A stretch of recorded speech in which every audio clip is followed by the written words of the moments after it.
3 days. Here we go. To the worst draft in NFL history. No, hey, it's not the worst draft. It's not. It's not the worst draft. By the way, I think it's going to be insane drama. Okay? Just because this may not be the most talented draft, that does not mean this is not going to be with great drama. You see, the lesser the talent, the more movement. Whether you think up or down, whatever the Eagles are going to do with your favorite football team. By the way, do me a favor, guys. Please hit that like button. Supers go to the top. Boy, do we have a topic right off the top for you. I cannot wait to get to this thing here. Oh, by the way, April 22nd, where's that Sirianni deal? Where's that mega contract, $25 million annual, to the greatest coach in the National Football League? Where is that deal? It's coming, Sills. It's coming. I can't wait to see it. Hey, I think the less they say about it, the more it's going to be in the middle of the pack, and I don't know, probably around 15, 16 million. Nick Sirianni will probably be paid like Brock Purdy, a little north of 50. Oh, we got a great topic on that one too. I forgot. We will hit on that. We will hit on that. Where will the Eagles go in the NFL draft? 28 million, M. Reyes. There you go, baby. For the most important coach in Philadelphia Eagle history. You make that guy the highest paid coach because he is the most instrumental part of success. Sills, it's on the Titanic wreck. Come on, man. This guy's got a win percentage greater than Vince Lombardi. He is the modern-day Paisan Lombardi. Are you crazy, man? Holy cow. Hey, I cannot wait. We have a boatload of topics, okay? Please hit the like button. Mike Golick is going to join us at 4:30.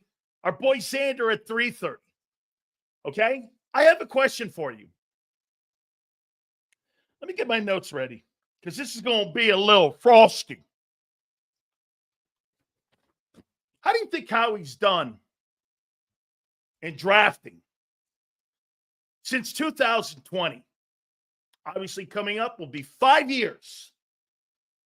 5 years. And it's pretty much the last couple of years have been pretty good. What grade would you give Howie Roseman for the last 5 years? Pretty damn good. Okay. B+. B+. Keep them coming. How well do you think the general manager has drafted since 2000? Last 4 drafts. Obviously, coming up will be the 5th draft in 3 days. B+, A-, M. Reyes. Let's put that bad puppy up there. So let's take a look at this. Would it shock you that in the 2020 draft, there's one player that is left on its team? One. That would be Jalen Hurts. And that's out of, let's see, 1, 2, 3, 4, 5, 6, 7, 8, 9, 10 draft picks. There's one player left from 4 years ago. Okay? So there's 1 out of 10 picks. Let's go 2021. Okay? Let's see here. 2021. Landon Dickerson, Devontae Smith. Milton's gone. McPherson's gone. Gainwell's gone. Caputo's gone. Jackson's gone. Jacoby's gone. Stevens was brought back. So 2 out of 1, 2, 3, 4, 5, 6, 7, 8, 9. There's 9. Okay.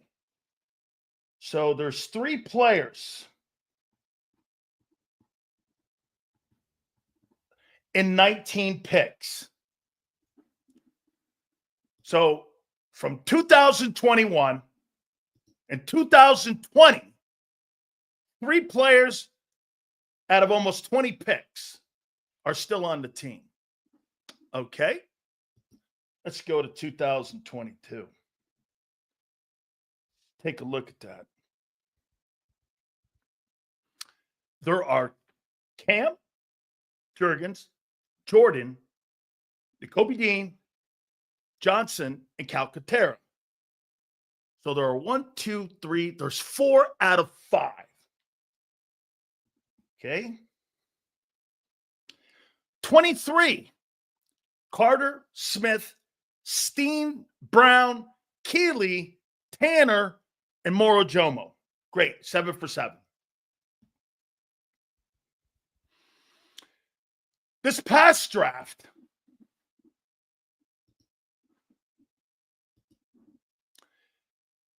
Quenya, Cooper, Jalix Hunt, Will Shipley, Anus Smith, Trotter, Keegan, Wilson, and McMahon. 6 out of 9. So, since 2020, 20 players out of 41 selections have made the team. What do you make of that number? Half of your draft picks. And we're going to take a look at some of those picks that are still on the team. What do you make of that? Last 4 drafts, half the picks are no longer on the team. 50% is excellent. Okay? Half the picks. By the way, this is an exercise. Okay? 41 picks, 20 players have made the team or are still on it. Okay? Get this. I'm not talking, that's not the topic, dog. I'm talking about the Philadelphia Eagles. I'm talking about who's on your team.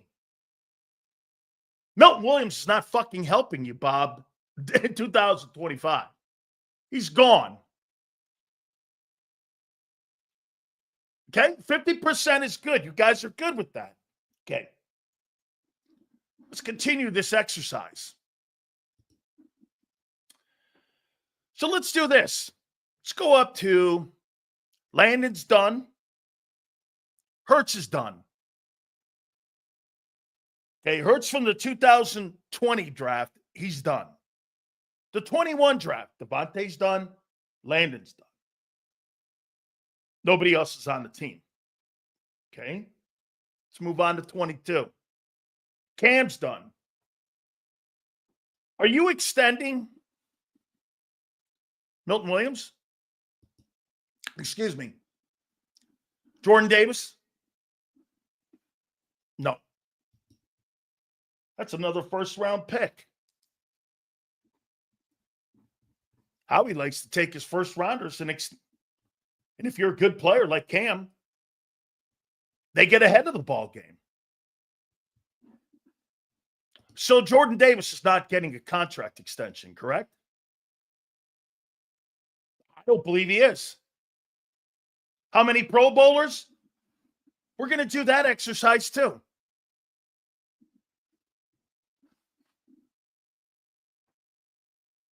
Okay? So Jordan Davis will not be on the team from the 22 draft. How about the Kobe Dean? Are you extending a guy who has started 19 out of 51 games? Are you starting to come up with a contract for the Kobe Dean who has played in 19 of 51 games has started 19 of 51 ball games. Not me. Okay? You're not. Guys played less than half as a starter on your team. What are you going to extend him for? With what? $25 million for a guy who started 19 of 51? So, 2022, Davis and Dean will be off. And the only guys will be remaining after this season. No, 2 years. Because they'll pick up that fifth-year option. That'll be the end of Davis. Because it gives him a little time. But he's not getting a 3-year contract extension. That's not happening. So what kind of contract, if you think Dean is going to be on your team and part of your future, are you giving him a 3-year contract extension at the end of this year? Yes or no? I'm asking. By the way, it's an exercise. He's been hurt every year he's played. Okay? There's no way. See this guy here? You're paying $18 million to a guy per year. And get this. This guy thinks you're going to pay $60 million to a two-down player. Or to $60 million in a 3-year extension to a two-down player. That financially doesn't even make sense. You're out of your mind, guy. Nobody in the league is a two-down guy makes $20 million a year. That ain't happening. That's not happening. It's not economically feasible. Okay? How you doing? You doing, Christopher? No. Stop fucking crying, guy. Can't do one exercise without a guy like this. Curious, pointing the facts out again. Shit. No way. No, we have to listen to the facts. I don't want to, please.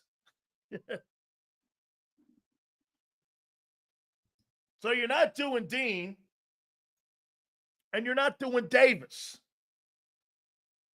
So in theory, you got Cam Jurgens out of 1, 2, 3, 4, 5 guys that will go. This is second contract talk. You understand that?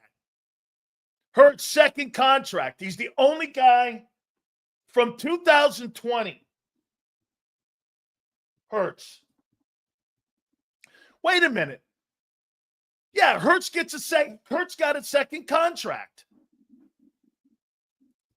I think Dean earned a 2-year deal, but no prime market price. He missed the entire postseason.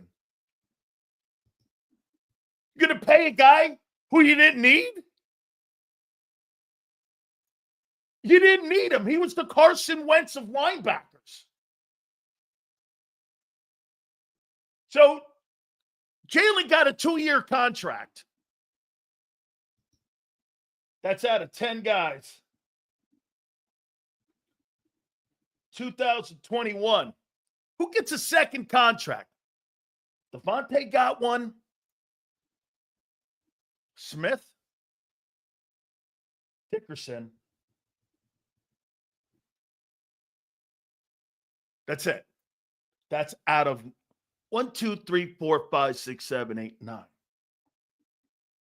See, 2022. As previously mentioned, Davis is not getting a second contract.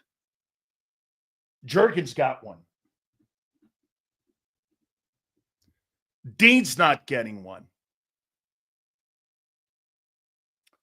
That's out of 1, 2, 3, 4, 5. See here. Are you giving Grant Calcaterra, a second contract?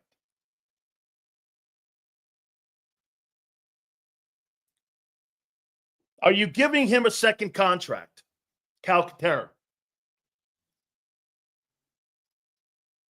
No? Okay. No. Okay. So, 2022. Cam Jurgens is the only guy getting a contract extension. And that's out of 1, 2, 3, 4, 5 guys. So now we are up to 24 players drafted. 4 have gotten got their second contract. Let's go 2023.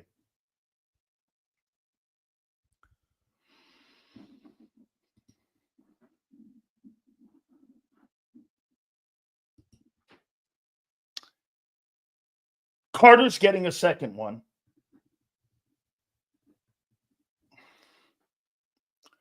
People think Nolan Smith's getting a second contract?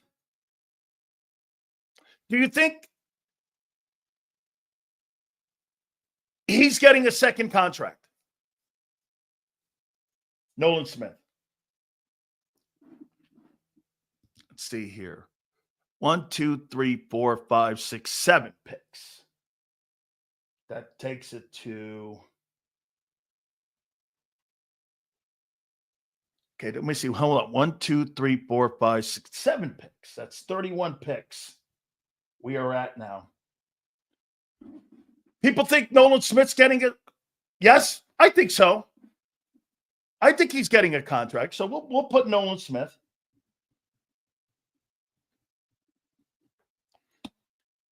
Tyler Steen. Is Tyler Steen getting a second contract? Are the Philadelphia Eagles giving a third-round pick, a backup, a contract extension? No.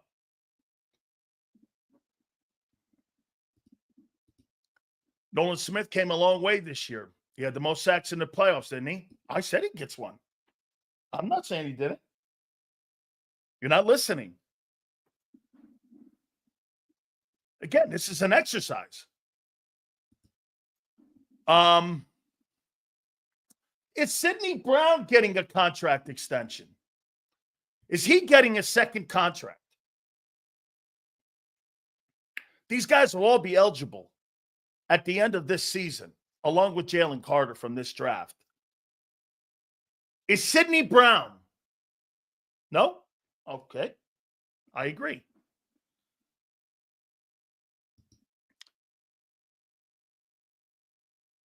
Is Keely Ringo getting a contract and getting a second contract? Yes or no?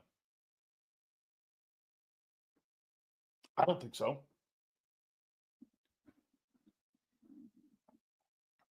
Hey, get this.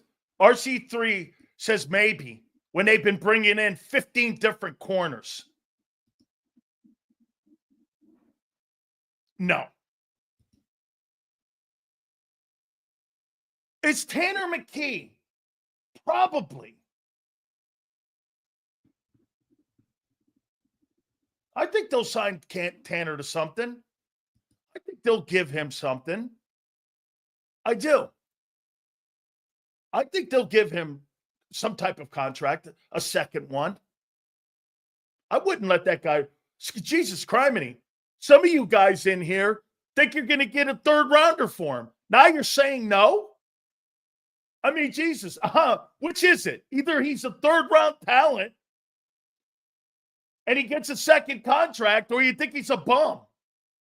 I think he actually gets a second team quarterback deal too. I think they give it to him.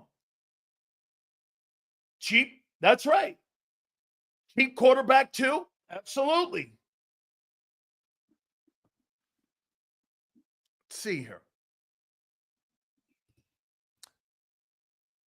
How about Moro Jomo? He's up for a contract.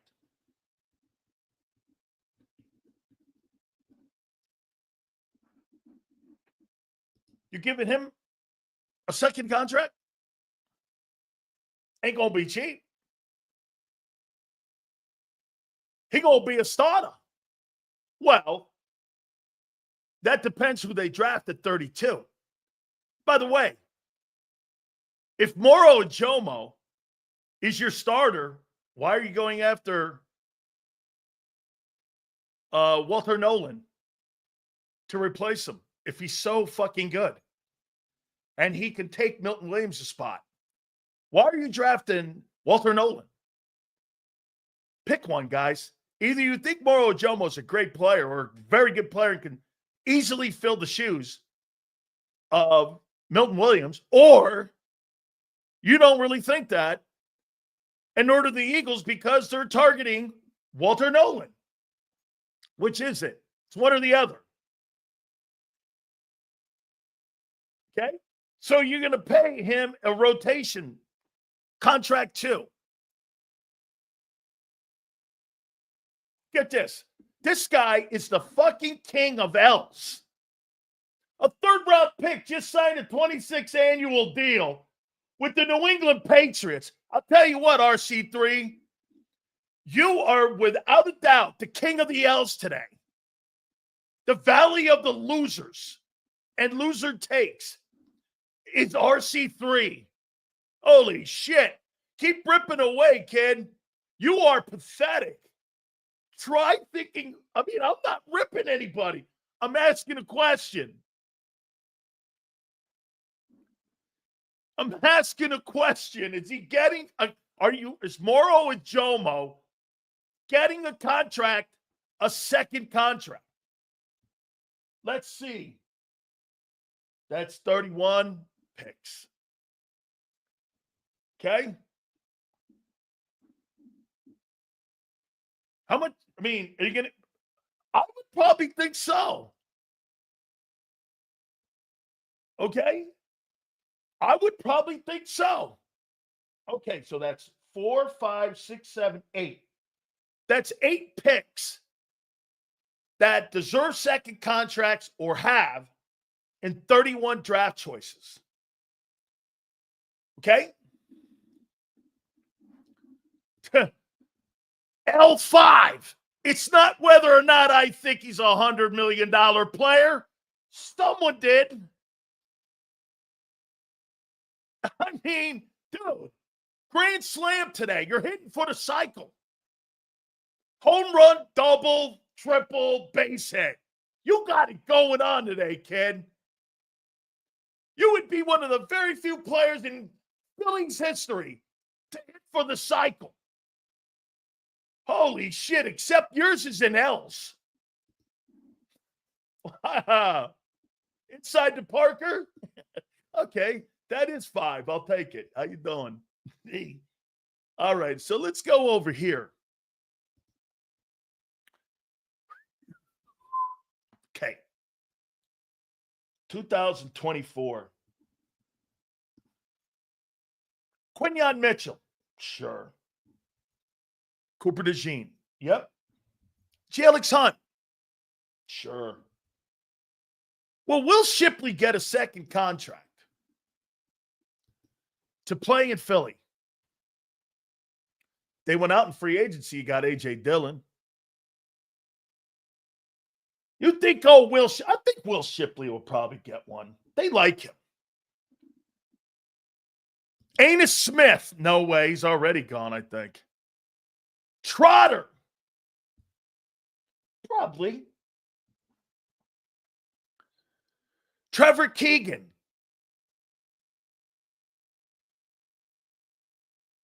I like the player, so I'll say yeah. Johnny Wilson, Dillon, gone. Okay, so how many is that? 1, 2, 3, 4, 5, 6, 7, 8, 9. 9 picks. That's 40 picks. And you've got a total of 6. 1, 2, 3, 4. There's 10. 1 and 3. 14 players that you've drafted since 2000 out of 40 will earn second contracts. How do you think that number sounds? And I gave Shipley, and I think they like him. Just how you feel about Jalen self-proclaiming that he's the face of the NFL now. Is he right? He didn't say that. He didn't say that. Face of the league. 2903 is the face of the league. I'm sure of it. Hey, Pump, thank you for the super. So wait a minute. 14 out of 40 picks are going to earn second contracts. Okay? What do you make of that number? What's that, 40%? Or no, it's 30%, right? Of the players that he drafted out of 40 selections are going to earn second contracts or have. What do you make of that? It's like 30%. 30% of his picks. And let me see something else. How many of those are on defense? Let's see. 1, 2.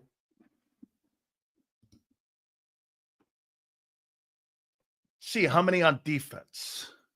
None there. None there. None there. Carter, Smith, Q, Cooper, Hunt, Trotter, 6.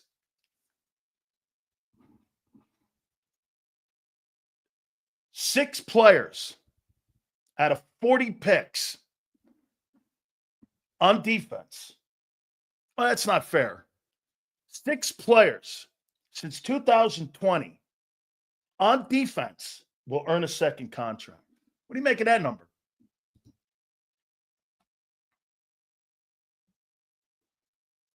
That's a quote.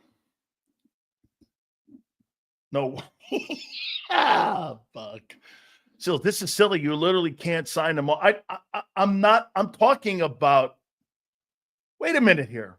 I'm talking about hitting on picks. I'm sure they'd love to sign more of them. Cap won't allow it. I'm sure they'd sign everyone on the team last year if they could. How about this, Chris? You have signed since 2020 6 defensive guys or drafted 6 defensive guys that'll earn second contracts on your team. What do you make of that? It's a question. There's no indictment. It's a question. Get this. Look at this dickhead. How he hate? For what? Hey, dickbag.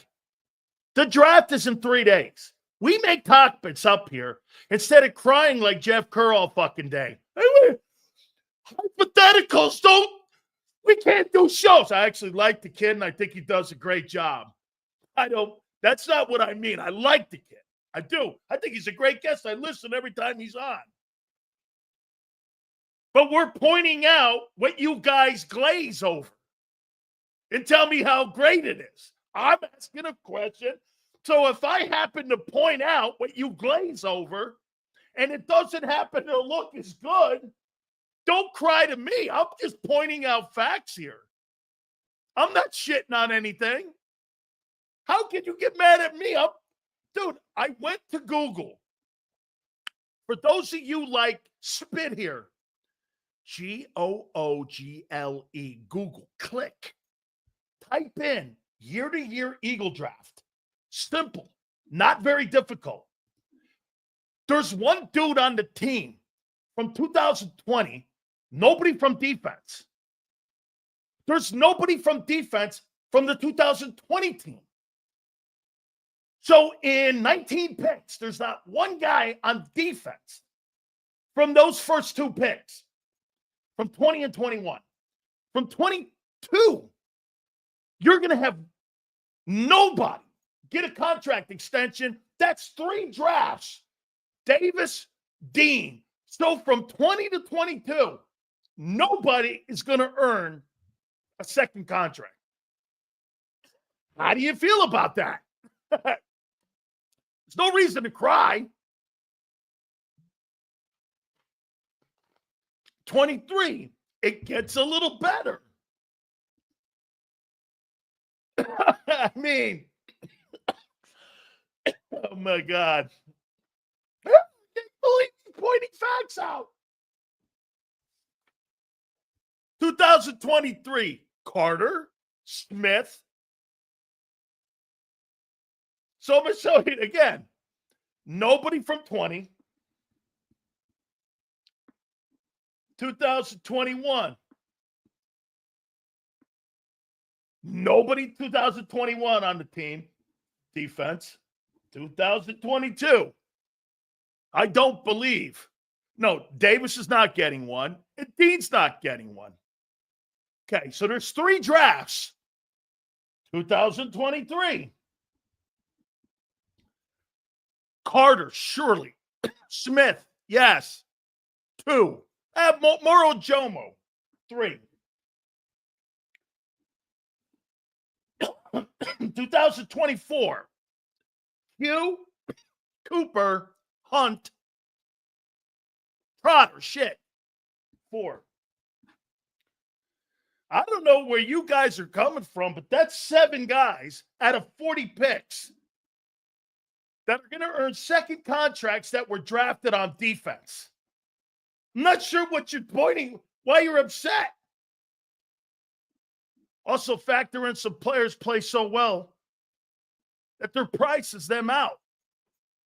Guys, it's because you pay so much money on offense. The revolving door on defense hasn't changed. Here, point it out to you.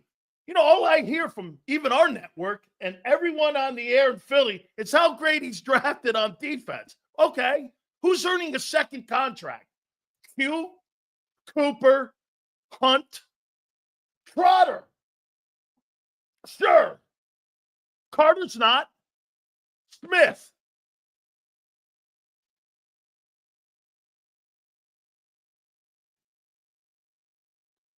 Who else? Who else? Who else? These, hey, again, I'm extending Smith. Me too.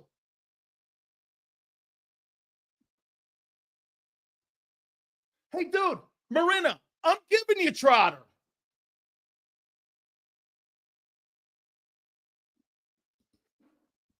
Okay?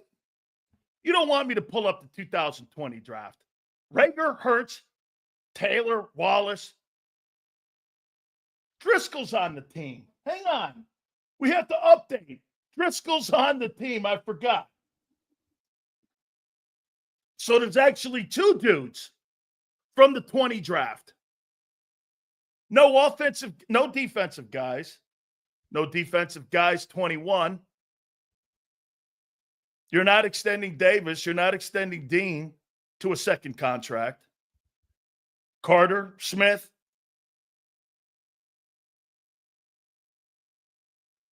Jomo. So again, I've got to add this up here. How many guys on defense since 2020? Mitchell will get 1. Q. That's 1. Cooper 1. Hunt 1. Trotter. There's 4. 2024. 2023. Carter. Smith. Jomo. 2022. Goose Egg. 2021. Goose Egg. 2020. Goose Egg. 8 guys on defense will earn second contracts. Let me take a look at something else. How many defensive players have you drafted? I'll go by that number. 1, 2, 3. 20, you drafted 3 defensive players. 21. 1, 2, 3, 4, 5, 6. 22. 1, 2, 3. 23. 1, 2, 3, 4, 5. 24. I'm just going 1, 2, 3, 4, 4. 9, 18, 3. You drafted 21 guys since 2020 that were on defense. And 8 of them, I believe, will get second contracts. Quint, Q, Cooper, Hunt, Trotter, Carter, Smith. My bad, 6. 6 out of 21 guys.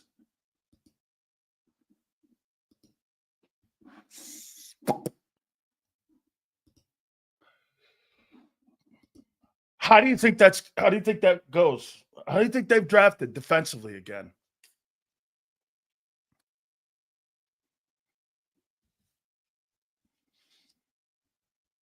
How do you think they've done? And as I pointed out,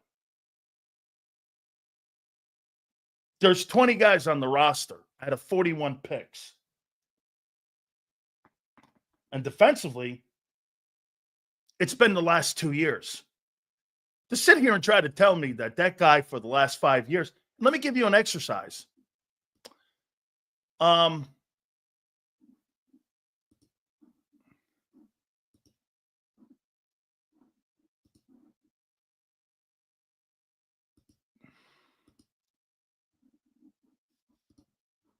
me see here. New York Times. Last 5 years. NFL draft. This is the Times that did this. Who's drafted the best in the last 5 years? Again, number 1, Detroit Lions. Top 50 picks, 12. Pro Bowls, 13. Starting seasons, 35. Best picks, Penei Sewell. Worst pick, Okudah from Ohio State. Best value, Amon St. Brown. Brad Holmes' first 3 draft classes aided with 2021 Matthew Stafford trade that brought the bounty. This ain't me. This is the Times. Came out today. Number 2 is Kansas City. Top 50 picks, 5. Pro Bowls, 4. Starting seasons, 39. No team has done more with less in recent drafts than the Chiefs, which consistently have picked toward the bottom of the first round. Humphrey, technically, the third center off the board in 21, was one of the NFL's best interior linemen. I missed the super, Xander. Can we bring that up here? By the way, I'm reading. I apologize if I miss any of the supers here. So if we can get that up here, because I'm going to go back. Here it is. You're completely ignoring the players who signed big contracts elsewhere. No, I'm talking about you drafting to your team and keeping players on your team. And to tell me you can't keep them because you're paying the offensive guys and only that side of the ball, this is why you're in this position again.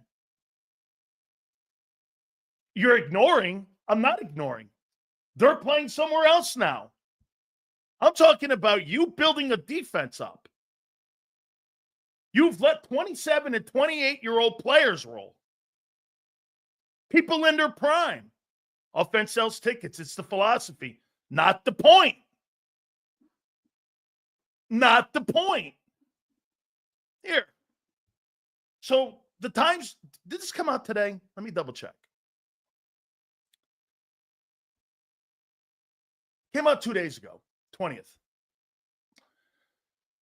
Times has the Lions number 1, 10.53 average approximate value. Kansas City was the second best drafting team. Third, Baltimore Ravens, top 50 picks, 8. Get veteran edge and draft Starks. Ravens, 11 Pro Bowlers. Starting seasons, 37. Chiefs had 39. Kyle Hamilton's their best draft. Getting Hamilton and Tyler Linderbaum at 22 made them one of the best day one hauls a team could ever want to hope for. According to the New York Times, the fourth best team, the Tampa Bay Buccaneers. Top 50 picks, 7. 5 Pro Bowlers. Starting seasons, 34. Worst is only 26 and has already become the first player in NFL history to earn first-team All-Pro at both right and left tackles. Tampa Bay also snagged Antonio Winfield. They are 4th. This is according to the New York Times. It's not me. I didn't rank them. The 5th best team, according to the New York Times drafting in the last 5 years. Dallas Cowboys, top 50 picks, 6. Pro Bowls, 15. Starting seasons, 34. Michael Parsons, worst pick, Mozzie Smith. Parsons, CeeDee Lamb, Trevor Diggs, and Tyler Smith were all elite picks from 20 to 22. No one can claim the Cowboys are lacking top end talent. Dallas's 43 picks in that stretch, 18 came in the top 100 picks. Again, this is not me. It's the New York Times. The 6th best team in the last 5 years drafting are the Miami Dolphins. Top 50 picks, 8. Pro Bowls, 2. Starting seasons, 35. Best pick, Jalen Waddle. Worst pick, best value pick is that running back that they ended up getting. The Dolphins had just 37 total picks from 2020 to 24, but 15 of them were top 100 selections. The number 7 best team drafting in the last 5 years is the Cincinnati Bengals. Top 50 picks, 8. Pro Bowls, 6. Starting seasons, 33. The Bengals hit the jackpot with Burrow and Jamar Chase in back-to-back years. Number 8, the Buffalo Bills, according to the New York Times, and not Big Sills. Top 50 picks, 4. Pro Bowls, 1. Starting seasons, 33. Best pick, worst, let me see. Like the Chiefs, the Bills have done a terrific job maxing out their draft picks. Despite spending most of the last 5 years in the bottom of the draft, they have done an exceptional job. Number 9, the Philadelphia Eagles. This is according to the New York Times, teams that have drafted the best in the last 5 years. Top 50 picks, 8. Pro Bowls, 7. Starting seasons, 24. Best pick, Jalen Hurts. 53rd, worst pick, Jalen Reagor. The 2020 draft was strange, but also produced one of the smartest quarterback picks in the last decade. Since then, Howie Roseman has continued to feast in just about every area of the draft, including Jalen Carter at 9, who was a steal, and Cam Jurgens in a replacement. So those are good reviews, man. In the last 5 years, I know if you're in Philly, you guys think Howie Roseman has done, but this is even the Times telling you. And if I even point it out, you can't see or hear it. I mean, there's one dude from your 2020 class and nobody from defense in the first 3 drafts from 20 to 23. There's nobody on defense. That's on the team now. Or, excuse me, we'll get second picks, second contracts. From 2020 to 2022, nobody on defense is getting a second contract. Nobody that plays defense. And that 9, like I said, 9, 10, 11, 12, 13, 14, 15, 16, 17, 18, 19, 20, 21, 22, 23. Out of 23 picks, from 20 to 22, Nobody's getting a second contract in Philadelphia. What do you make of that? You disagree? With what? With what? Like, you remind me of those people that sit around and protest when a guy puts a mic in front of them and they ask the protester, what are you protesting? The guy goes, I don't know. What are you protesting? What exactly are you protesting?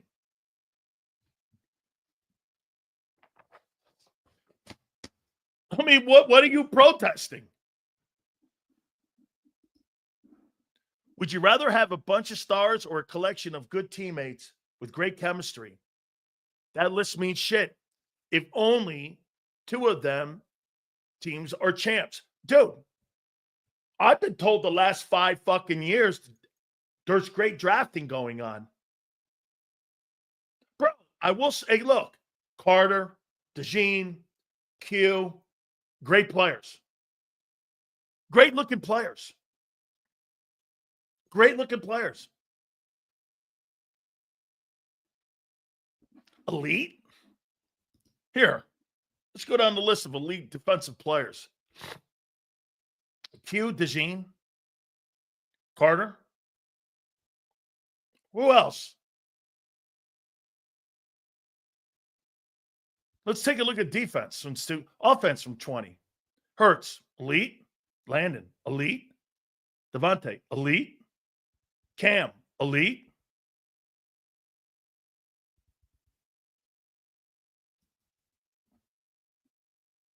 I mean, I'm trying to. I'm going over. And all I'm doing is going over what you've been telling me. Okay? And by the way, the draft's in 3 days. So we're going over the draft history. Are you crying about this? Really? Or would you rather sit here and say, the fuck are you doing?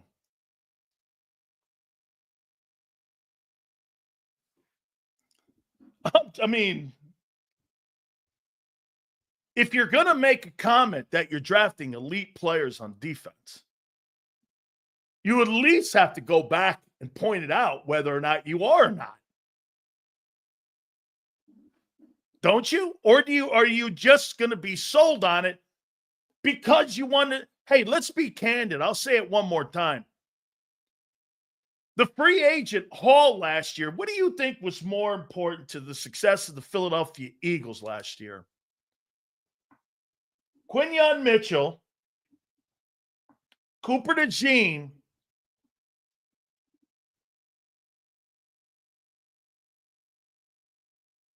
Hunt, or Barkley, Bourne,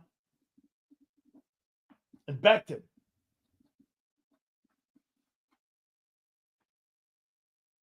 Who was more important?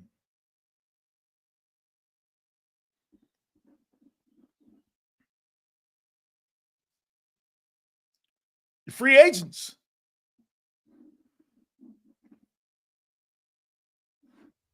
Right? You know, I love it when people point out how great you're doing and, you know, the last 5 drafts have been great. I don't fucking see that. You don't have one player from 20 to 22 on the roster that played defense or, that will get a second contract. Not one. And in 2021, you don't have anybody on the team on defense. How is that in the last 4 drafts? Excellent. Well, Sills, let's do it. Well, Milton is that's because you don't have a balanced salary cap. It's the one fundamental flaw that they don't do what New England did. You pay all your money on one side. I pointed out yesterday, you have $230 million of a $270 million salary cap on one side of the football.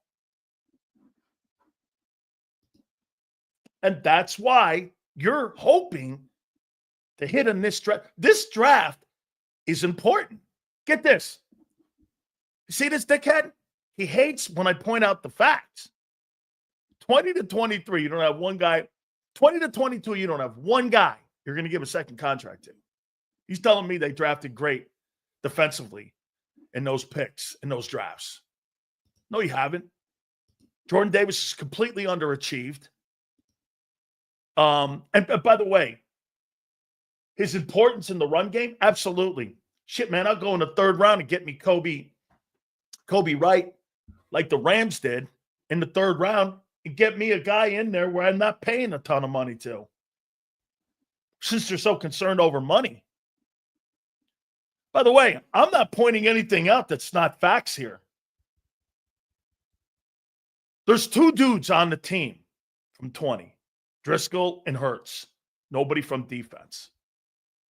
There's nobody left in the 2021 draft that you drafted that has been here. They brought Patrick Johnson back. Great. Davis isn't getting one. Dean's not getting one. Guy who started 19 of 51 games? I don't think so. Missed the whole. You didn't need him for the Super Bowl. Carter's getting one. Smith. Okay. And then the 24 draft.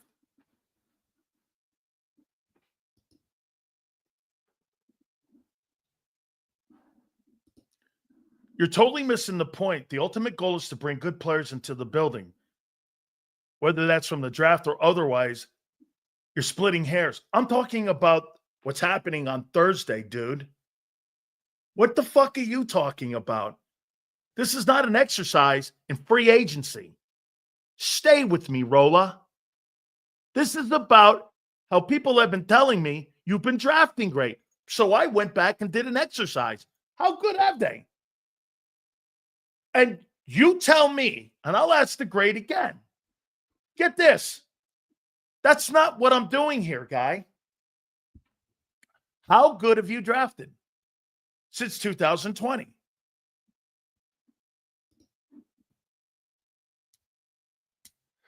Do you think it's kind of odd that the best players on both sides of the ball, you could probably say Carter now, but your first and second best player on each side of the ball are free agents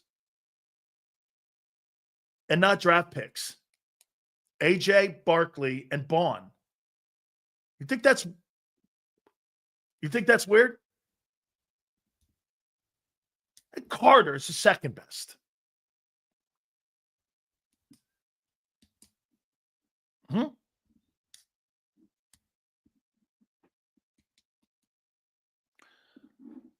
RC3 continues his streak. This guy's the Cal Ripken of the Big Sill Show. This guy's consecutive. I mean, Cal Ripken and Brett Favre have nothing on you. You talk about consecutive L's and takes, here's your guy. This guy right here, man, that is without a doubt. RC3, he is the Cal Ripken of loser takes. Incredible. Keep kicking ass, kid. Absolutely. Hey, you want to see stupidity at its finest? You better not go on John McMullen's show. He'll kick the shit out of you. Yeah. He'll beat the shit out of you, man. Elevate the conversation? Isn't that what we're going over? How, get this. Okay, today's Tuesday. Tuesday, Wednesday, Thursday. Okay? There's 3 days to the NFL draft. This is what we're doing here. Free agency was a different topic a couple months ago when it started. Hello? Okay? Forrest, over here. We're 3 days out from the draft. Okay? Try to stay with me. I know some of you, it's impossible. It's like a shiny lure in a pond, and you're floating around like a shit-eating carp. You can't help yourself, and you're going to bite on every hook that comes. I get it. I understand it. Most of you can't stay focused. I understand this. That's why Big Sills is here to help you. By the way, you'll have everyone in Philly make out what I pointed out into a positive. Is there any guys since 2000 to 2022 on the team from defense that's going to get a second contract? No. Well, these guys did their jobs and, they were really good players. It's about keeping your guys as long as you can. By the way, what's Milton Williams' age? Let me double check that. Let's see, Milton Williams. How old is this dude? He's 25 years old. Milton Williams is 25 years old. So you let a 25-year-old dude out of the building. Is that right? I thought he was older. Milton Williams is 25 years old. You find that fucked up? Do you? You let a 25-year-old dude out the building. Okay. And he's better than Jordan Davis. It's business. Yeah, it's business. All your money's on one side of the football. Damn, I haven't even gotten off the first freaking page. Damn. He's evolved. Here's another guy in the land of misfit toys and misfit shit takes. He's evolved the last 2 years. All right. I'll give him the last 2 years.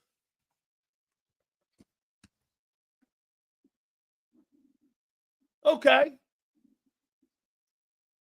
Okay. See what this guy does? When you point out something, he starts attacking the messenger. All I'm doing is reading off a fucking sheet of what you've done. This guy, you know what this guy is? Watch this. Again, M. Reyes is the king of not seeing anything but Kelly Green, which is cool. This guy has no way. Eagles, they've been drafting A+ since 20. I mean, it's resulted in Super Bowls. Nobody's debating this. I'm asking you about your fucking drafts. Nobody's debating it.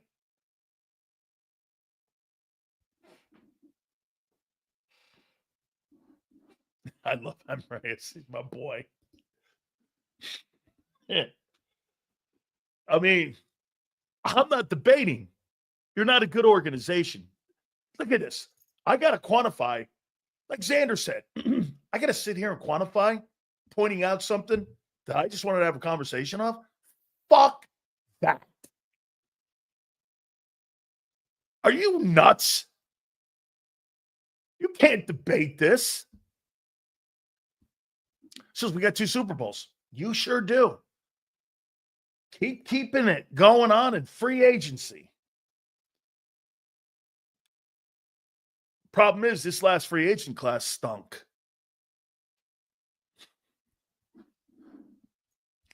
Why is he doing this? I can't believe it. I can't believe it. Once again, hey, Abe Kerr.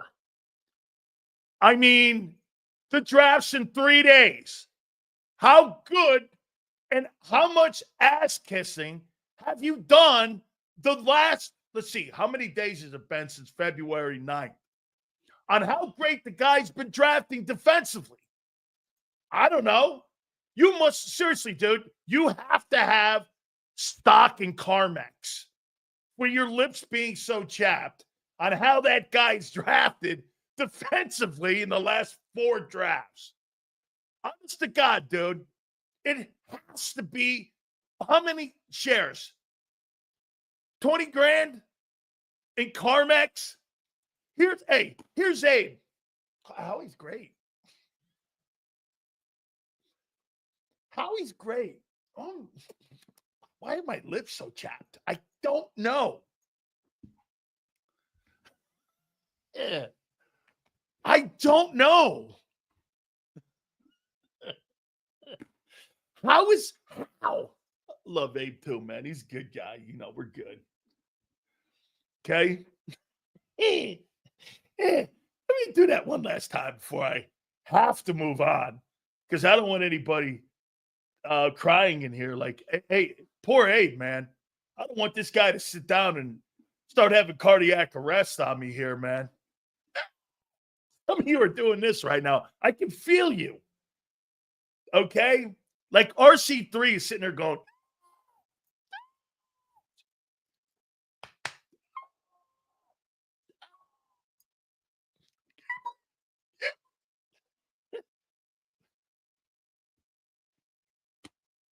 let's do this one last time.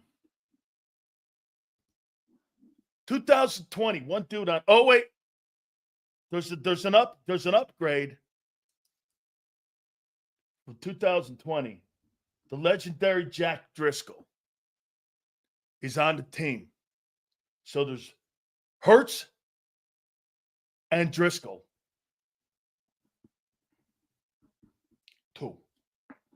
2021.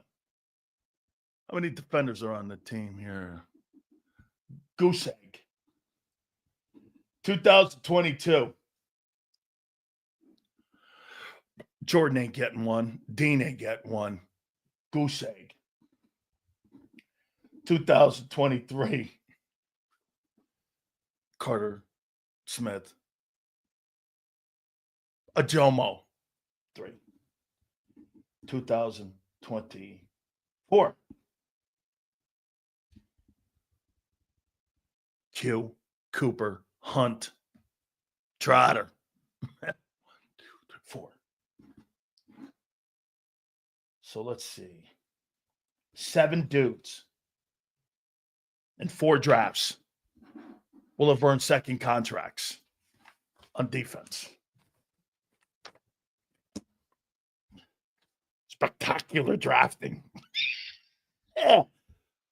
And you want to know, and you want to know why? You look at the salary cap that the Eagles have and you go, how are they spending $230 million on one side of the ball? Because of their quarterback. Zach Bond does more with less. He's got Jalen Carter and who else? I mean, and a bunch of rookies, guys on first-year deals. That's what he's got. You have the highest-paid player on defense? On what team is that? This guy won't. He just spits out shit, and it's wonderful. Hey, guys, seriously, if this guy ever called The Fanatic, you'd be a superstar on that shitty Missinelli show. You would be a superstar. Holy cow. They would turn you into a star. Call screener would kiss your ass. The shit, WIP would make a statue of you out front of that facility. You kidding me? Be a superstar. Shit, man. Wait, are you guys going to let me get off the first page? Can I? Hey, M. Reyes, should I get off this topic now? Should I? Guys, do me a favor. Please hit the like button. Okay, 40. I'm sorry, I haven't seen that contract come down yet.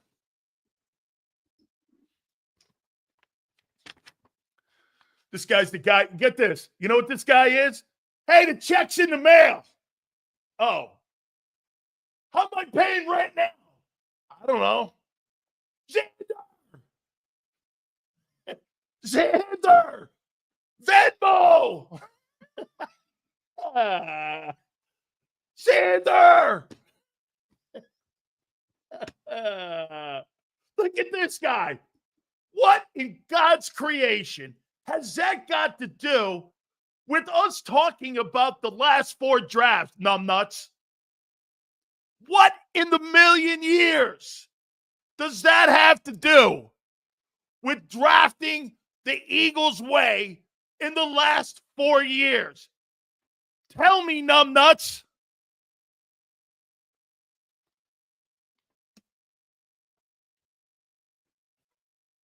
Yeah. Well, it's coming. Yeah, I know. Yeah, I know. It's coming. Hey, M. Reyes, I'm going to take your lead.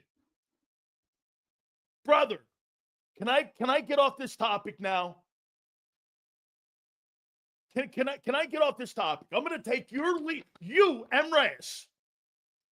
Can I get off this? Can I get off this topic? Because I don't want anybody in here crying any longer. Okay? I hear you, Lamar. I see it. Guys, do me a favor, please. Hit the like. Reyes, time to move on. Right?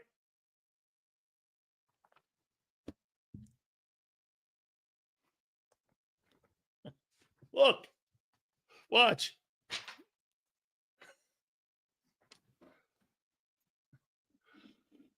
Yeah, that's right, Abe. Once again, here's Abe. Abe, I got to tell you, man, you're ready to roll. Look at it. Nah, Sills, let's keep it going. Don't worry, I got a new one here for you. Okay? No worry. I got a new one here for you.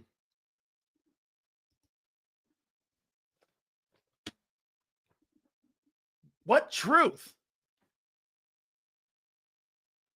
Tell me the truth about your defensive drafting in the last 4 drafts. Help me out here. Help me out here. Small penis 20. Help me out here. What truth?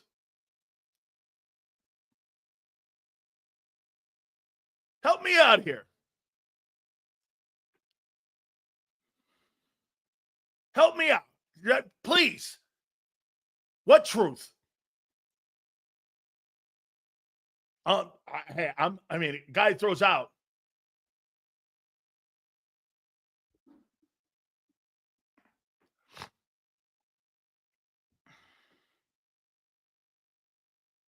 The Eagles have been the best team in the draft the past few years. Okay. Well, how come you've only got 7 players in the last 4 years on defense that will earn second contracts?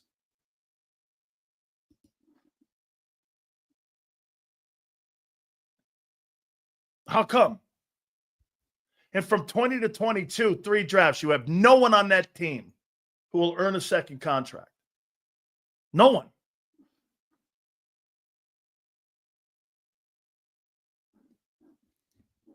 The last draft, I didn't say that. I told you they'd re-sign them and give them second contracts. I said that. I'm not, by the way, I'm not trying to sit here and not say they haven't. Q and Cooper, phenomenal. Carter, phenomenal. These other dudes, Hunt, maybe. Trotter, I don't know.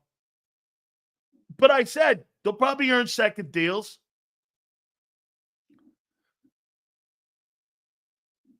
Sidney's not. Keely's not. Ajomo will.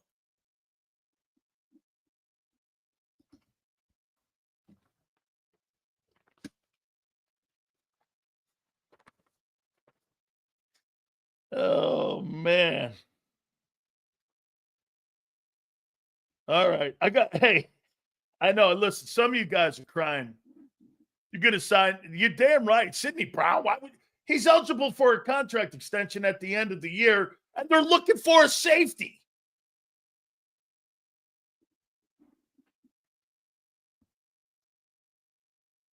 Let me here.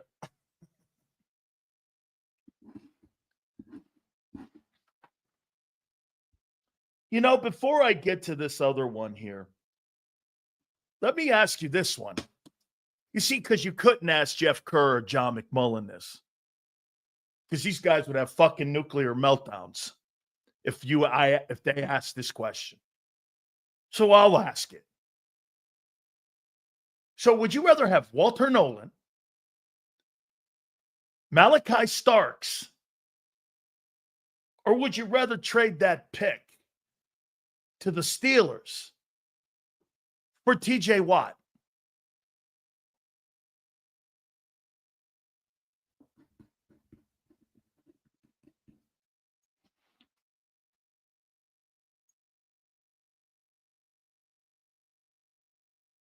Would you do that?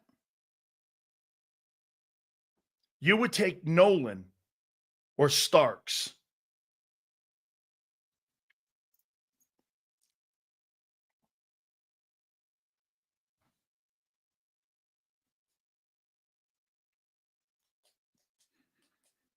Nolan.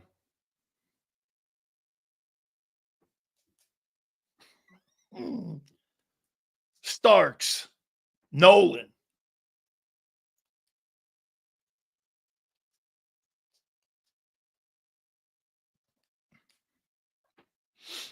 Give me Starks.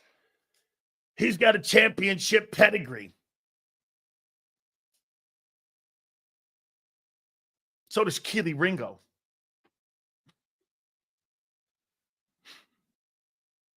So you wouldn't take, if you could trade that 32nd pick for TJ Watt and pay him $30 million and put him on the other side of Carter, and your D-line would be TJ Watt, Nolan Smith, Jordan Davis, Jalen Carter, and Moro Jomo. Kobe Dean and Zach Bond would be your front seven.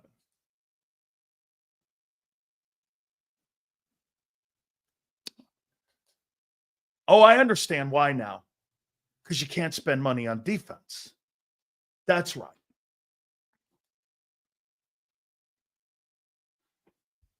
That's right.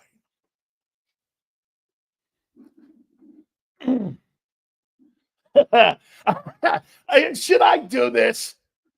Hey, I may not have a ring, brother, but I know this. Your old lady likes the fact of a Prince Albert. I had to. I'm in a really good mood. How you doing? So you wouldn't do that. TJ Watt. Okay?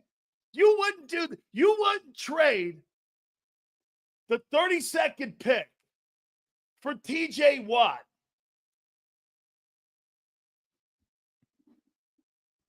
You wouldn't. Okay?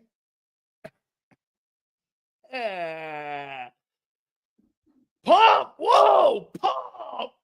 Not you! Pump! Damn, Pump.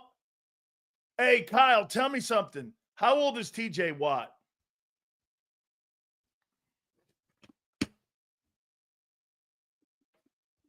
Kyle, give me the age on TJ.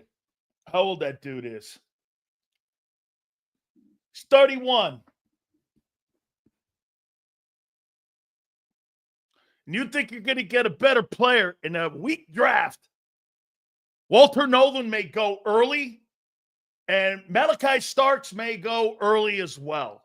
And who are you going to be left with? The BC kid? All right. You think you're getting a great player down there at 32? If Malachi Starks and Walter Nolan are not there, who's your dude? James Pierce? All right. All right. Who are you getting? Okay, so that's out. You got A+ for drafting on defense, and you'd rather have an edge rusher from Boston College versus TJ Watt. All right.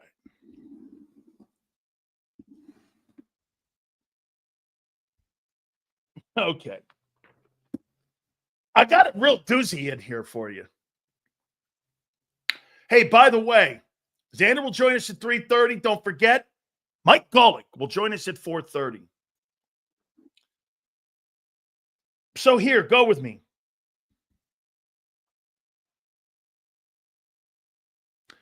Won't this draft determine what the Eagles do on defense with Cooper DeJean. Isn't this the year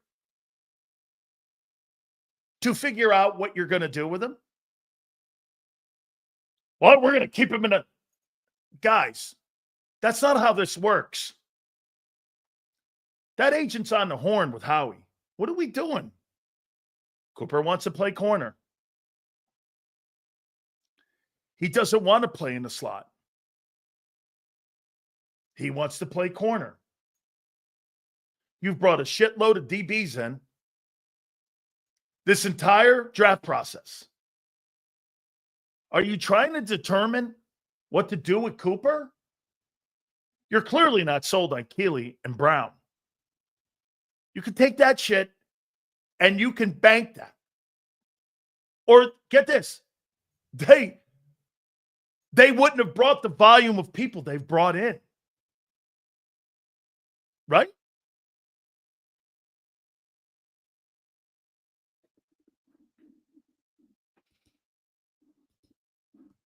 Seals, yes, but what's the best option? When you don't have anyone to replace Cooper at slot. Well, shit, who was in your slot in 22? Got to a Super Bowl there. Now, let's do this and be fair to this. What makes the defense, and more importantly, what's Cooper DeJean's position that's more valuable to the Eagles and Vic Fangio? Having him in the slot or having him on corner? Remember something. Most teams attack the middle of the field in today's defenses. Most of the great teams have tight ends. When you play Kansas City, you're not being threatened on the numbers. When you play Baltimore, you're not being threatened on the numbers. The only team really that threatens you on the numbers, there's two.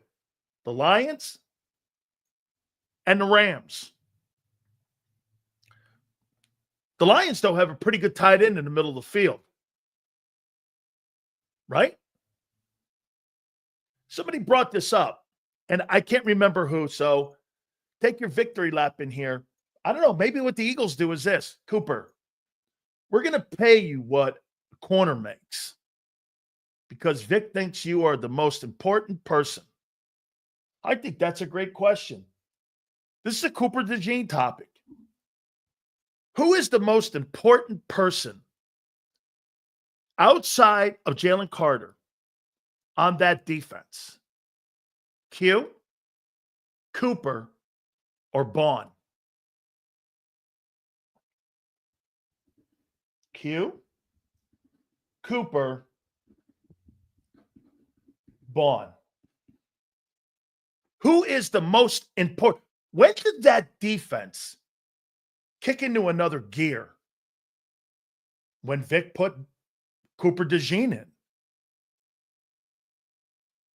By the way, no doubt, Zach Bond was a freak show from the Green Bay game in Brazil all the way to New Orleans. He was spectacular. Cooper DeJean, would this be a fair comment? Let me see if I can say this. Maybe outside of the Carolina game. Do you think Zach Bond outplayed Cooper DeJean last year? Carter was the best player on the field defensively. Okay? How come every time I looked up, Cooper DeJean was making a teacup tackle on Derrick Henry, pick 6 in a Super Bowl? I mean, every time I saw him play, he was in the game and in the play. He was around the ball almost him and Bond. I'm going to take Q out of that, even though he was instrumental in that Super Bowl and that Super Bowl run. And Carter, no doubt. So let's do this. Who was most instrumental in the past? Hey, guys, M. Reyes, Kyle, did the Eagles finish number 1 in pass defense? Were they number 1 in pass defense?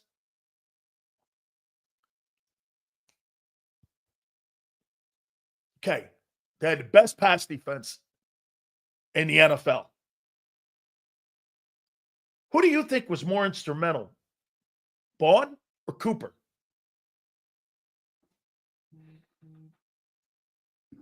What do you think?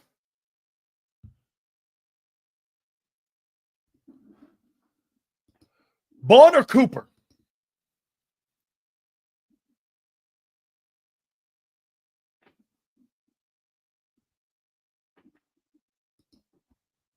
Cooper. DeJean. We were last in INTs. That's not what I asked you. You were number 1 in pass defense. You were last in INTs. And you still were number 1 in pass defense? Huh.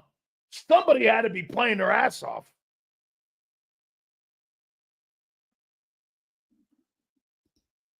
How could you be ranked 15th in pass defense and ranked 7th in rush defense and be the number 1 defense in the league? I missed that.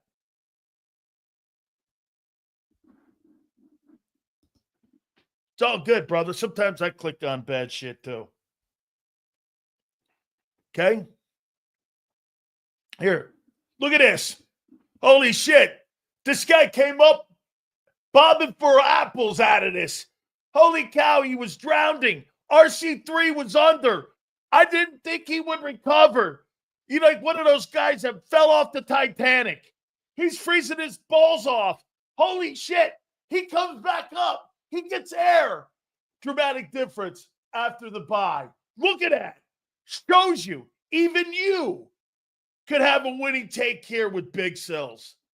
Congratulations to you. Holy shit. I thought this guy was going down with Rose. And then he was going to turn on to be Jack. Jack! RC3! Hang on to the bedpost. Come on, RC3. You can get on here with Rose. Look at that guy. Hanging on for dear life. He ends up coming up with a winning take. Unbelievable. Hey, it just shows you. You could suck out loud for 4 hours. But yet a winning take will always be rewarded here. How you doing? Right? That's right. Let me say this to you. If Cooper DeJean wasn't put in by Vic Fangio, would you have won the Super Bowl? He's a rookie.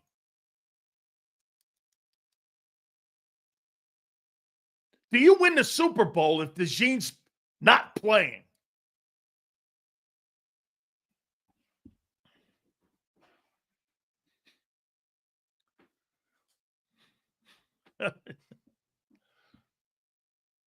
So, if I'm Howie and I'm Nick and I'm Vic, don't you do this?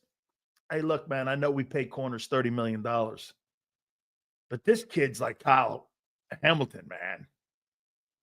I mean, he's in the middle of the field and he's making plays all over the joint. Could Cooper DeJean reset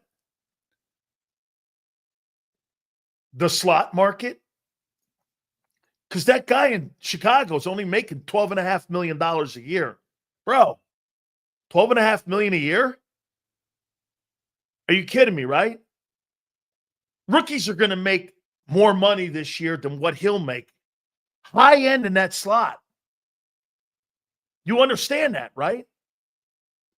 The guy in Chicago is the highest paid slot corner at 12.5. You think the Eagles would come in and give him $25 million?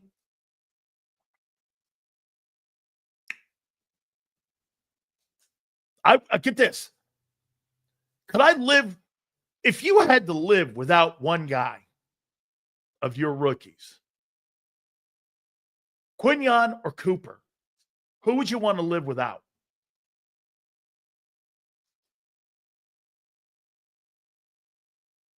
That's a good take, Abe.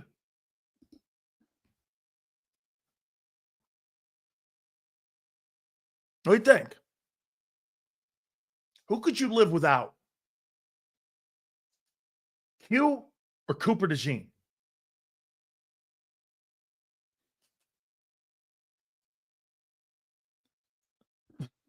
Hey, Jeff Kerr. Okay?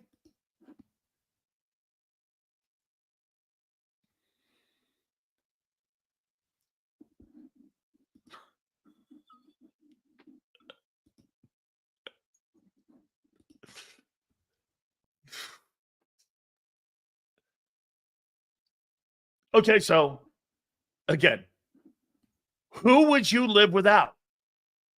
Hugh or Cooper on your defense?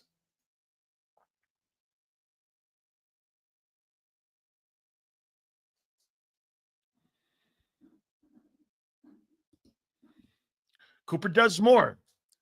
He can play anywhere and returns punts.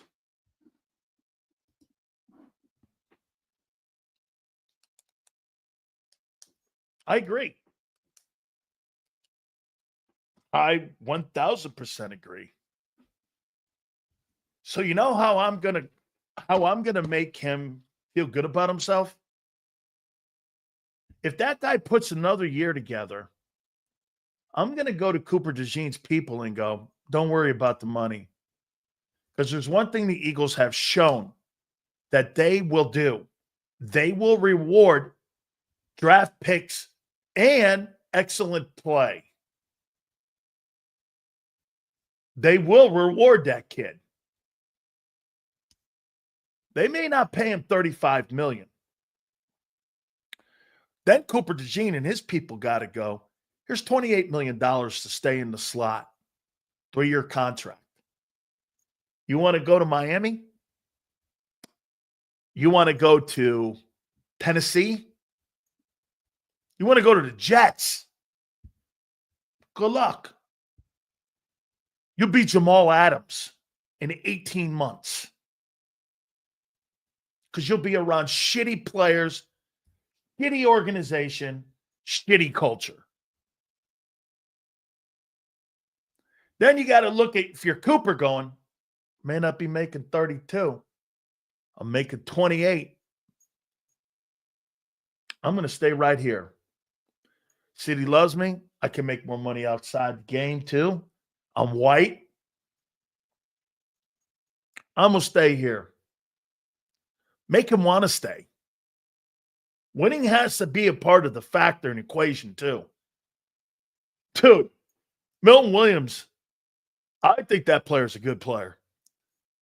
You won't know his name in 18 months.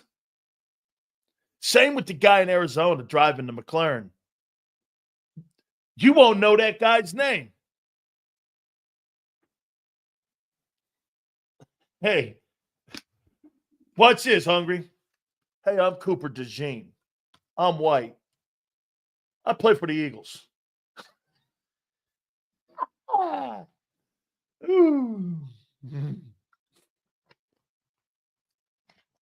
You're right, Larry Bird and Caitlin Clark don't sell. Stop acting stupid. Stop acting stupid. Gee, I wonder why Caitlin Clark gets all the clicks, the views. Why do you think it is? I don't know, because she's good? No, there's something else. Yeah, because she's white chocolate.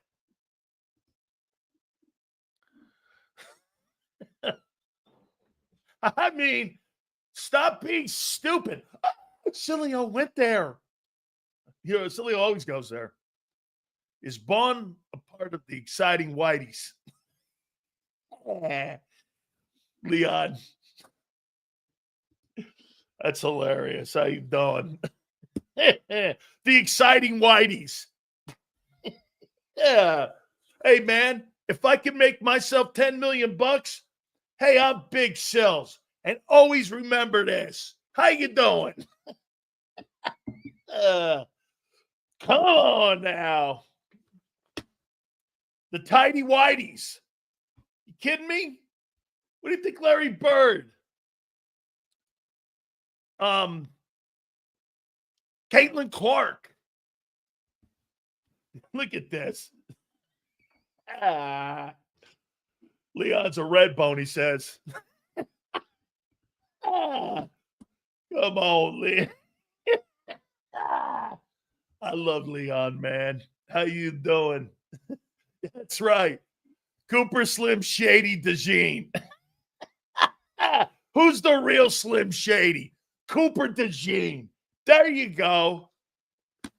Okay. Joker, he don't count. You know why? He's a foreigner. Oh, my God. Oh, my God. Yeah. Who's the real Slim Shady? You're looking at him. Oh, mud on, man. So what do? Do you keep him there? You pay him? You buy? How about this? You buy him off, right? You buy him off. Hey, bro, I need you in that slot. You think do you think he's more important in there or on the corner? All right. Emilio Uche Acho. He's going and he's working out now. And he's getting ready for an upcoming, I think they got workouts going on now. Shit, man. Hey, I want, real quick before I get to Xander Krause, I got to show you guys one cool thing here.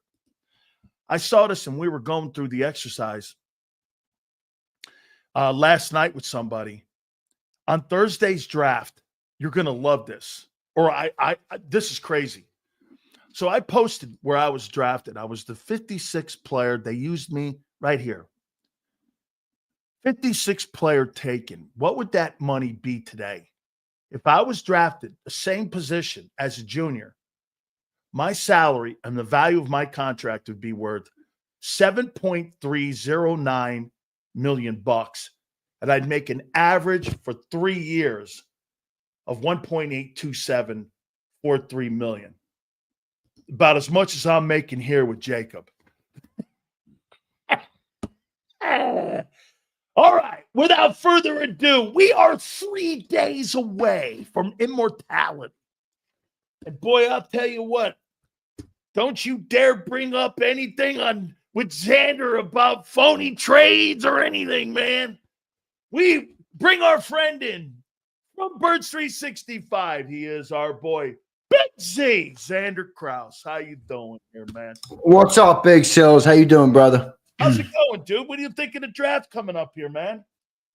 I think it's pretty good, man. I'm looking forward to it. Thursday night. I don't even know if you think they're going to make a pick on Thursday night. They might not even end up making a pick on that Thursday night. But no, it's going to be great. I think the second round, as you've been talking about, second and third round is where they're going to butter their bread in this sucker. Yeah. But it looks good, man. It looks good. I'm starting to like some more of the players, and I'm actually starting to turn on a couple of the players as well, where I'm like, hey, I don't know if I want that guy there based on where it is. So I'm looking forward to it, though, man. You're watching more tape, I would imagine, right? On these guys, and you're starting to see. I've watched a lot, though. I'm like taped out. Right you know now. what, dude? You know what and why I trust you? Unlike the media guys in Philly don't watch college football. You do. You've been watching it for the last 7 years. You watch it longer than that. I got it. I mean, decade. When I visited the University of Tennessee in high school, and they played the University of Alabama, and Julio Jones, was it Julio or was it Amari Cooper? Who the fuck caught that? I thought it was Julio. One of the best receivers in Bama caught a big 90-yard touchdown in Neyland Stadium. That was when I really got into college football. After that, man, I've been obviously played it and been in it, covered it, and all this and that. And I cover it each and every single day. I vote on the top 25. I vote for the Heisman and all. And some of the guys, by the way, I've got some dark horse picks too that people may in the 4th and 5th and 6th rounds. I got some sleeper picks too that I'm gonna share. So before I go here, Cooper DeJean. Will this draft determine what they're going to do with him? Cooper? Yeah. By the way, real quick, I just wanted to be right. It was Amari Cooper, 80-yard touchdown in that game in Neyland Stadium. And he had in that game, he had 9 receptions for 224 yards and 2 touchdowns. Who was the quarterback? I was a sophomore in high school. Blake Sims. Blake Sims. Shows you how that position has evolved. Oh yeah, they used to win natties with Jake Coker and AJ McCarron before they decided that they needed some quarterbacks. The only thing good about McCarron was his old lady. She was great looking. Yeah, I hear you. I think he was a backup in the league for a long time. He might still be doing spring ball. Yeah, he might still be doing spring ball. He played in St. Louis for my boy Anthony Beck. Yeah, the Battlehawks. Yeah, that's right. Now, but about Cooper, I don't think so. I mean, I think they have another year of, kind of, I don't want to say doing what you want with them, but Vic can kind of have an open slate of, kind of use this guy wherever you want to use him. If it's outside, it's outside. I think it's going to be inside. Vic already alluded to that.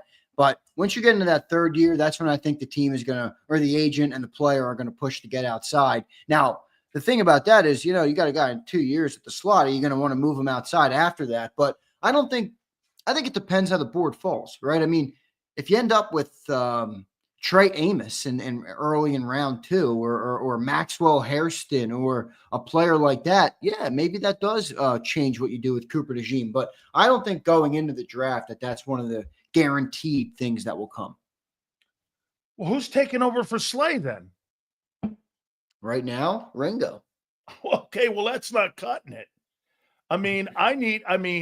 Well, to be fair, last year, Baum wasn't cutting it until he was. Last year, Nakobe Dean wasn't cutting it until he was. Last year, Quinion wasn't cutting it until he was. I'm not saying you're wrong. I'm just saying at some point, you're going to have to put your faith in guys that you're not sure on. Okay, that's just part of it. Well, then why didn't Vic go to him as the third guy last year when they had issues at corner, when there were injuries, and he went to Rodgers? He never went to Keeley. Yeah, that's a fair question. It's a fair question. Isaiah was also of no use in special teams versus Keeley was. He was one of the best gunners on the team. I don't think that's a reason to keep him off the field, but Cooper in special teams. Punt return, which is crazy. I hope they don't do that anymore. Yeah, I'm done with that. I don't need that guy. He's too valuable to that defense now to be returning punts for 8-10 yards a punt. But look, you're not sold on Keeley Ringo, clearly. And to be neither blunt, are they. I don't think they are either. Because look at their top 30 visits. They got Amos in here, Hairston in here, a bunch of cornerbacks in here. So hey, maybe you're right. Maybe they draft a slot. That Jacob Parrish, he's probably a 3rd, 4th rounder. He was in on a top 30 visit. And he's a slot guy. He's 5'9". You put him in the slot, maybe you do feel better about putting Cooper on the outside. But I don't think they're ready. I don't think they're ready to move Cooper out there unless they have to. So let me throw this at you here. Q or Cooper? If you had to live without one of those. I heard you say this. I'm taking Coop. Just more versatile player. Do you think he can do more on the football field? No, it's not a knock on Quinion. Q. No right. It's not a slight on Q. And by the way, to be fair to Q, I don't think he was put in a position to do as much. Now, I don't think he could, but he also wasn't asked. Think about it. This defense asked him to be his own corner, right? It didn't become that because that was his skill set. That was what Vic Fangio was running, whether Quinion was here or not. So you haven't seen it from Q, but Cooper is just that versatile dude, man. Like, his instinct sells. I've been saying this though, because one of the things, and even watching college tape, this comes to mind. But one of the things I love to look for in players right now is instinct. Like, you can be super athletic, but if you don't have the right instinct, if you don't have the it factor, if you don't have the ability to translate your talent into tangible results on a field with other players around you in certain game situations, you're not going to be as good as you can be. Look at the best players, even in history, in any sport, right? I mean, LeBron James, not only great talent, great instinct. Why did Cooper DeJean do so good at last year? Great talent, also great instinct. So I've been really trying to find guys where not only do you jump off the page, not only are you the fastest guy on the field, not only did you get a bunch of tackles or a bunch of sacks, but how did you read the defense? How did you read the man who was across from you? What did you do in certain situational football plays? So I've really been trying to look at that. And that's one of the things I think Cooper has just head and shoulders above other people, where he's super athletic, yes, but dude, his instinct, I mean, he read Mahomes like he was a book. You don't see that happen all the time. So I think Cooper, man, because Cooper is just that dude. He is that freaking dude, man. As I've been telling you folks since week 6, I think this dude's going to have a better career than Quinyon Mitchell. And I think this guy, he's impressed me. From the time they put him in, he's changed the entire landscape of that defense. And wouldn't you agree? If take Carter out of the conversation, who do you think between Q, Bond, or Cooper had the most impact on that defense being the number 1 ranked defense? Q, Bond, or Cooper? I'd probably go Bond, Coop, then Q. Actually, you might be able to go Q over Coop there. I don't know if that thing – think about it. Remember what you said to me a little bit ago where, hey, man, look at them looking at all these secondary guys. You know, maybe Vic feels all right about having a competent edge rushing group versus a superstar at the edge as long as he has a great secondary. So, like, if you take Quinyon off that team and you're not as locked down in that secondary, how much does that change for what Coop was able to do? Think about it. Coop could play all over the field because he had 2 lockdown corners. Well, not lockdown. You know what I mean? Lockdown in the zone to be able to do that. So, I'm leaning Coop, but I could see why you'd make a case for Q if someone wanted to go that route. For me, it's Cooper, and I don't believe – I listen, I think it's close. Even over Bond? I think Bond and him are very close, and I'll tell you why. Fuck, you got away with it with James Bradbury in 22 playing the zone corner. I mean, that guy played second. That guy played second team, second team All Pro. That helped you get to a Super Bowl. Albeit the guy fell off the map after that because the pressure on the defense at 23 wasn't what it was at 22. But you had a guy who was a guy from Carolina cut by the Giants, turned out to be a second-team Pro Bowler to a point where they gave him a 3-year contract. Right. So you got away with that. When you put that kid after the bye week in that slot, it changed the entire look of that defense and the feel of it. It did. That's a stone cold fact. I mean, there's no doubt about it. That thing after week 4, we were wondering what the hell they were going to be. I mean, we had no clue. Was good. Bond was good. He was good. He's been good from Brazil to New Orleans. He was good. But when you put that kid in, there was a different feel. Your teacup and Derrick Henry, your pick sixes and Super Bowls. There was the middle of that zone shrunk, it felt to me. I agree. You know what I'm saying? I agree. Ask Jamar Chase if the middle of that zone shrunk.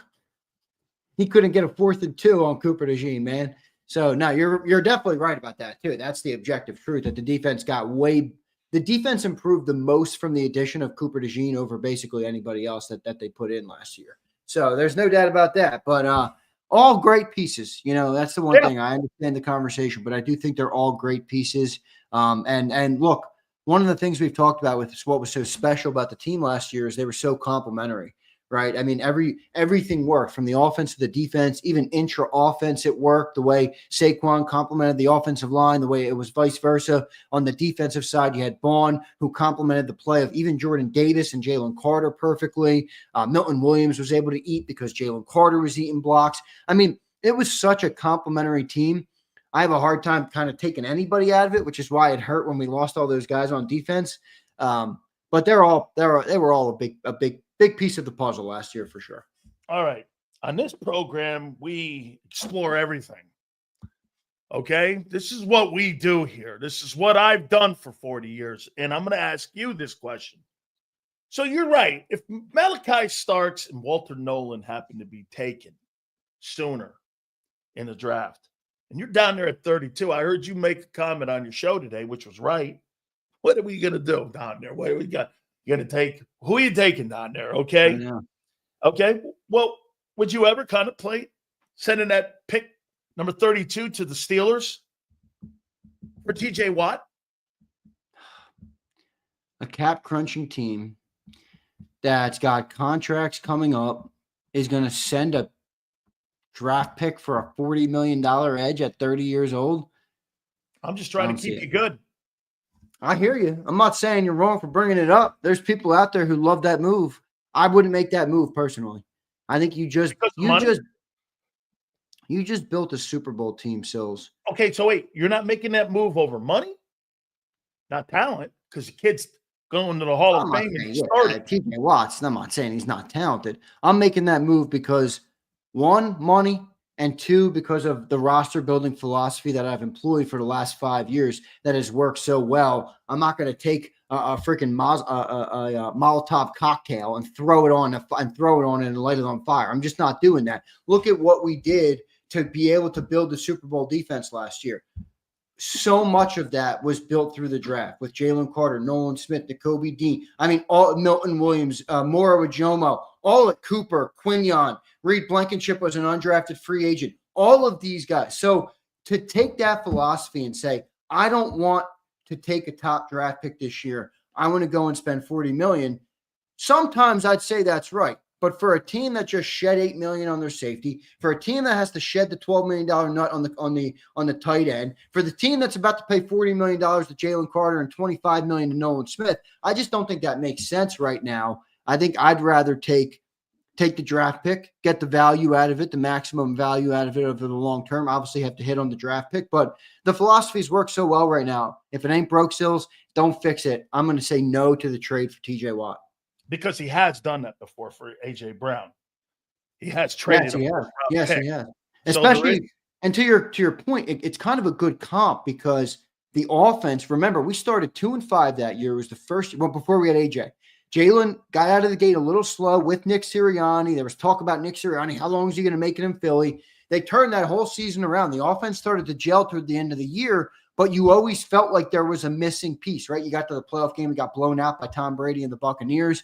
We needed a wide receiver to take that next step. Howie identified that the quarterback was here to stay, and boom, made that move. Here with this defense, you could look at this thing and be like, boy, with the guys we lost and with one acquisition of a great edge rusher, this team could be the number one defense for 2 years straight. So I understand it, but $40 million on a 30-year-old, it's like the opposite of what they've done the last 3 years, approach-wise, philosophy-wise. There's no doubt, especially this season here with money. Yeah. So you mentioned, so let's explore that. And again, it's an exercise, folks. So I don't want to hear any crying. So since obviously 3 days, there's going to be the 5th draft. So since 2020, the Philadelphia Eagles, and you're not the only one, everyone has proclaimed them as drafting fabulous. So what I'm going to do here is let's take a look at two ends of this, the last 5 years, and how, again, this is what they're doing. It's not free agency. We talked free agency before. This is about, and again, I don't have to sit here and fucking quantify what I'm going over here with people, but let's just take a look at their actions. So from the 2020 draft, there's 2 dudes on the team. There's Jalen Hurts and there's Jack Driscoll, and no defensive guys. So there's 2 dudes, 0 defensive guys. Man, Jalen Hurts saved that draft because outside of him, that would have been pretty putrid. In 2021, Devontae Smith, 2nd contract. Dickerson, 2nd contract. They couldn't afford Milton. Milton's a 25-year-old kid, 26-year-old kid in New England. And there's nobody else on that draft. Patrick Johnson, they brought back. They brought back this year, yeah. So there's 0 dudes that have had an impact on that team the last 4 years, except for the 2 offensive guys who got 2nd contracts. 0 on defense. 2022, let's take a look at this. Now, this is Jordan Davis. This is Cam Jurgens, who just got a second contract, so automatically you get that. Nakobe Dean, Johnson, Calcaterra. Do you believe that Jordan Davis is getting a second contract in Philadelphia? Right now, I'm going to say yes, but that could drastically change on Friday or Saturday. If people are sitting there circling Walter Nolan, how could they be sold on No, Jordan? I don't think that would do it. I don't think that would stop Jordan Davis. He's not that player at all. He's good in the pass rush, Walter Nolan. In fact, the more I watch his tape, boy, I like the player a lot, but he does have holes in his game. Like, he's not a guaranteed shoe-in guy that's going to be, that great. He had some issues at Ole Miss, creating pressure and stuff. So, I don't see Jordan Davis getting a contract extension at $18 million. I see him picking up that fifth year, which gives them 2 in lateral, which I think. They don't do that yourselves. When's the last time the Eagles picked up a fifth-year option with no deal attached? I can't remember. 2010? Like, wait a minute. I hadn't thought about this. You don't think they let that guy go into this year without picking up that extension? They decline it. I hadn't thought that. You think they decline that fifth year? I don't think they decline it. I don't either. That's why I think an extension's coming, because I think they'll work it in with the fifth-year option, similar to Devontae Smith. He's getting $25 million a year, but boy, the cap hits on that sucker are so low. You're going to pay nearly $60 million for 2 guys. What was the fifth-year option on Jordan? How much?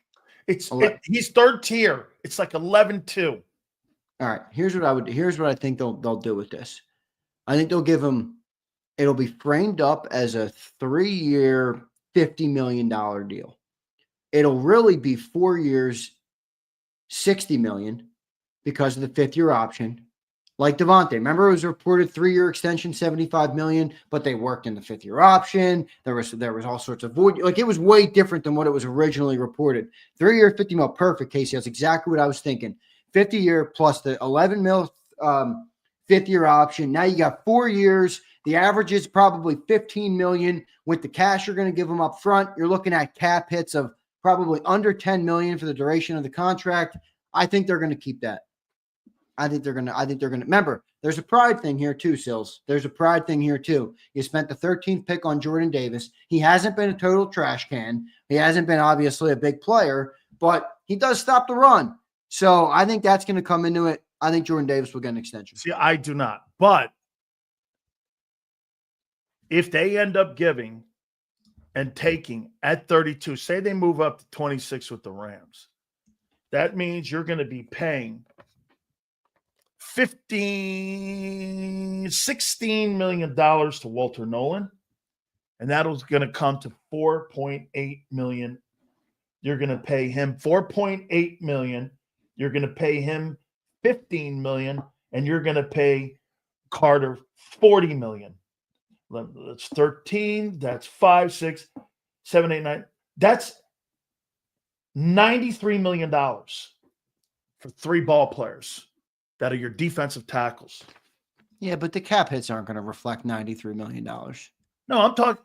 Well, the cap hits wouldn't have really reflected C.J. Gardner either. They did that purely out of money. Well, that was a cash. Money now. They're still 28. I looked it up. They're still $23 million under the cap. Yeah, they got plenty of cap space. Right. They got plenty of cap. They're saving on money. They're saving money, right? Yeah. Plus, you just gave a kid a contract of $18 million on the offensive side of the football. All right, let me show you something. All right, I want to show you this graphic here. I'm going to pull it up on the screen.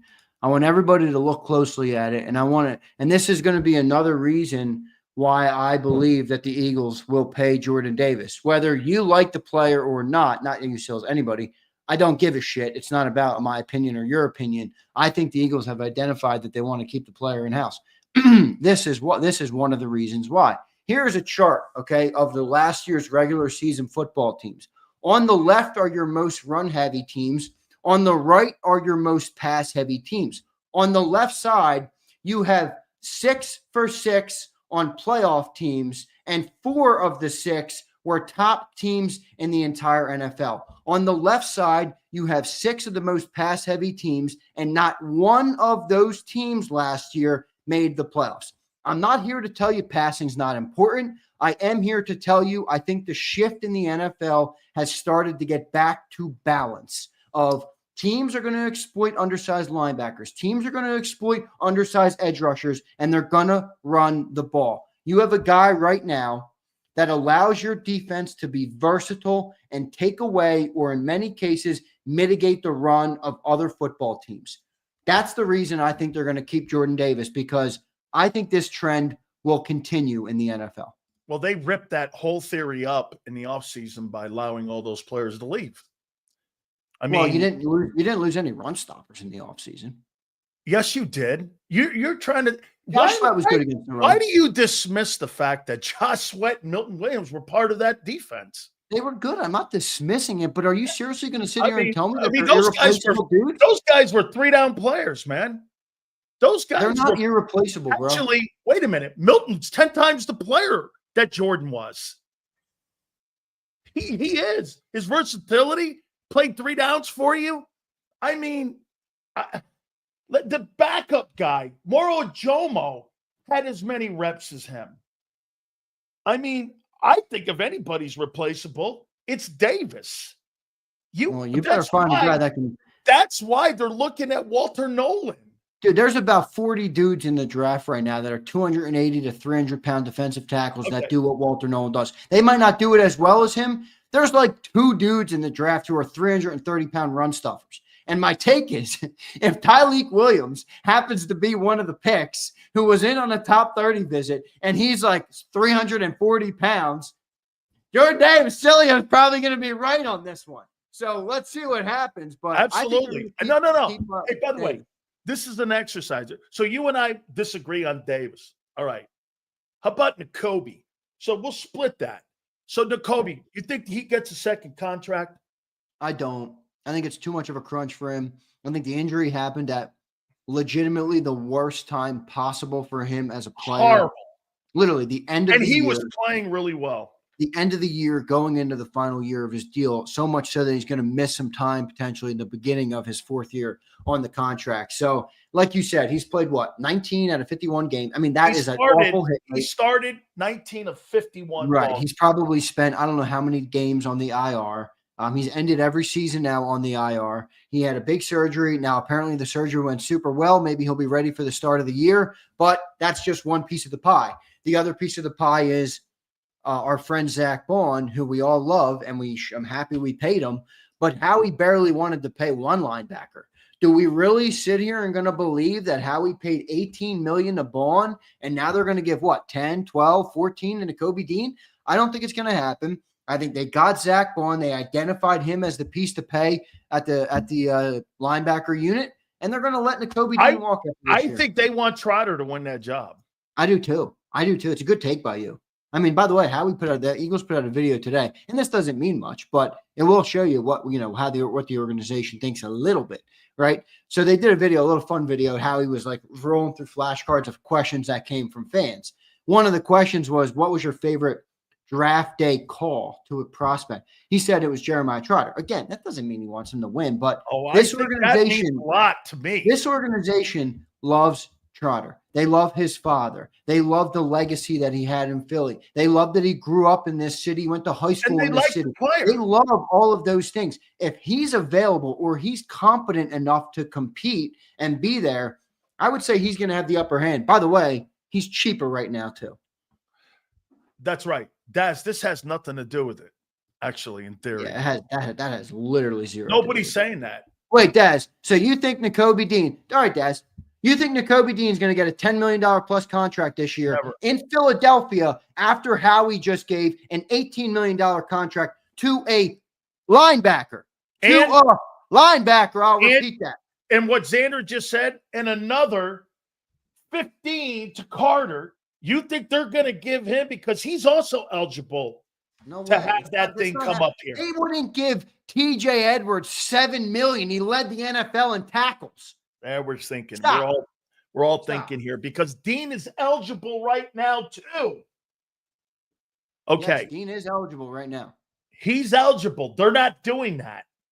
Now, so let's do this. And from 2000 to 2022, you're going to say that Jordan is going to get a second contract. I'm saying no. I say there's nobody on defense that has gotten a second contract in those 3 drafts. You're saying one. Okay. So let's go to 23. Carter for sure. Smith for sure. You think Sidney Brown this offseason is going to get a contract extension? I'm gonna opt to no there. How about this? Let's be fair to the player. Heading into this, incomplete. Let's be fair. Heading into this year, as of right now, heading into this draft and heading into September, that could change. Yes. Do you think Sidney Brown right now, in their mind, do you think is going to earn a second contract? Yeah. Right. Well, no, not yet to the contract, but yet to the player. Here's the thing with Sidney. He's probably the most incomplete of these picks because of he came on at the end of his rookie year, and then he tore his ACL at the very end of the season. You could maybe make an argument that the Eagles wouldn't have brought back C.J. Gardner-Johnson last year if he didn't get that injury at the end of the year. Remember, that knocked him out for the start of the season completely, which changed the Eagles' entire offseason plans of, who's playing safety this year. They revisited C.J. Gardner-Johnson. The price was right, and they brought him back, and the rest is history. You're Super Bowl champions. But Sidney hasn't quite had the chance to redeem himself. So this is his chance. If they draft Malachi Starks, this is a foregone conclusion. Sidney Brown, I'll talk to you later, brother. If he starts this year and he plays competent football, potentially you could bring him back. Now, the other component here is, John's telling me this team is going to pay Reed Blankenship. It's probably going to look right around $10 million. No, my point with that is, though, are you paying Reed and Sidney? I don't know. Or do they go back to the safety well in the draft as a cheap player, and put him in there? That's one of the things that I think people talking about drafting a safety this year. All right. If you draft Malachi Starks, yes, he's going to start this year. But there's a couple other safeties in this draft. That Penn State kid, that Makuba kid from Texas. There's a couple other safeties there. I wouldn't be surprised if the Eagles drafted one of them, put him on the bench this year. All right. Let Sidney Brown start, and then you kiss him goodbye and you have your safety in the room because you don't want to pay, or maybe it's the case with Reed Blankenship. I don't think you're going to pay both of those guys. So that could be one of the reasons that they're scouting so many safeties right now in this draft. I read something today, Sills, and this isn't a perfect way to look at it, but one of the things you can do to telegraph, what the Eagles might be thinking in the NFL draft is not always what do we need this year. It's actually what do we need in 2026 and 2027? Because many times they will go down that road and remember when he drafted Cam Jurgens and everybody was mad? Remember when you drafted Landon Dickerson and everybody was mad? You had Kelsey in the room, though. You had Kelsey in the room for 2 more years. And you had Isaac Seumalo in the room. No, but that's my point. Look for positions that not only are a need this year and next season, but also the following season of where the contracts might be. All these guys Sileo is bringing up, are they going to get new contracts? Mark down the ones you say no. Those could be guys those could be positions the Eagles will draft at this year. You think Keely Ringo gets a second contract? Right now, I'm going to say no. He's a 4th-round pick. He's a very young player. If you can get him on a team-friendly deal, I think they would do it simply because he's still so raw and so young, and probably now has pretty good experience for his age. Just being around, obviously been through a team that won a Super Bowl, has seen what it's like to be a part of that organization, that culture, play that long. All those things are good experiences for a backup player, whether you played or not.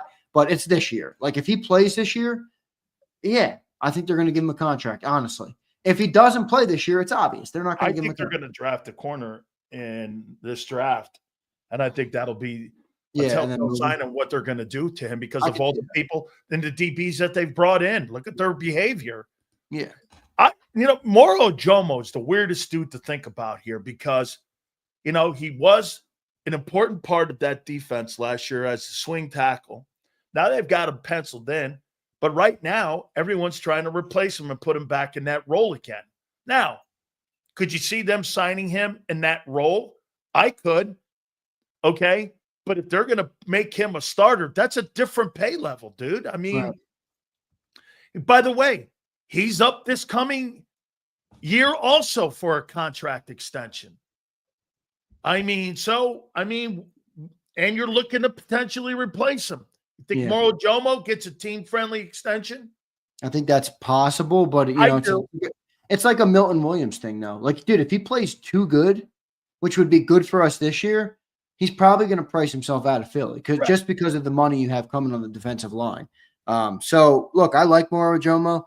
I'd love it. I'd love it if he got another contract, but he's kind of teetering that line where it's like if you can get him on a team-friendly, before he really breaks out, I think they would do it. If you can't, you're probably not doing it. And by the way, a real quick update because it was interesting what you just said there about the cornerback with Keely Ringo. And if you look at the top 30 visits and you're like, whoa, Maxwell Hairston. Okay, that's one.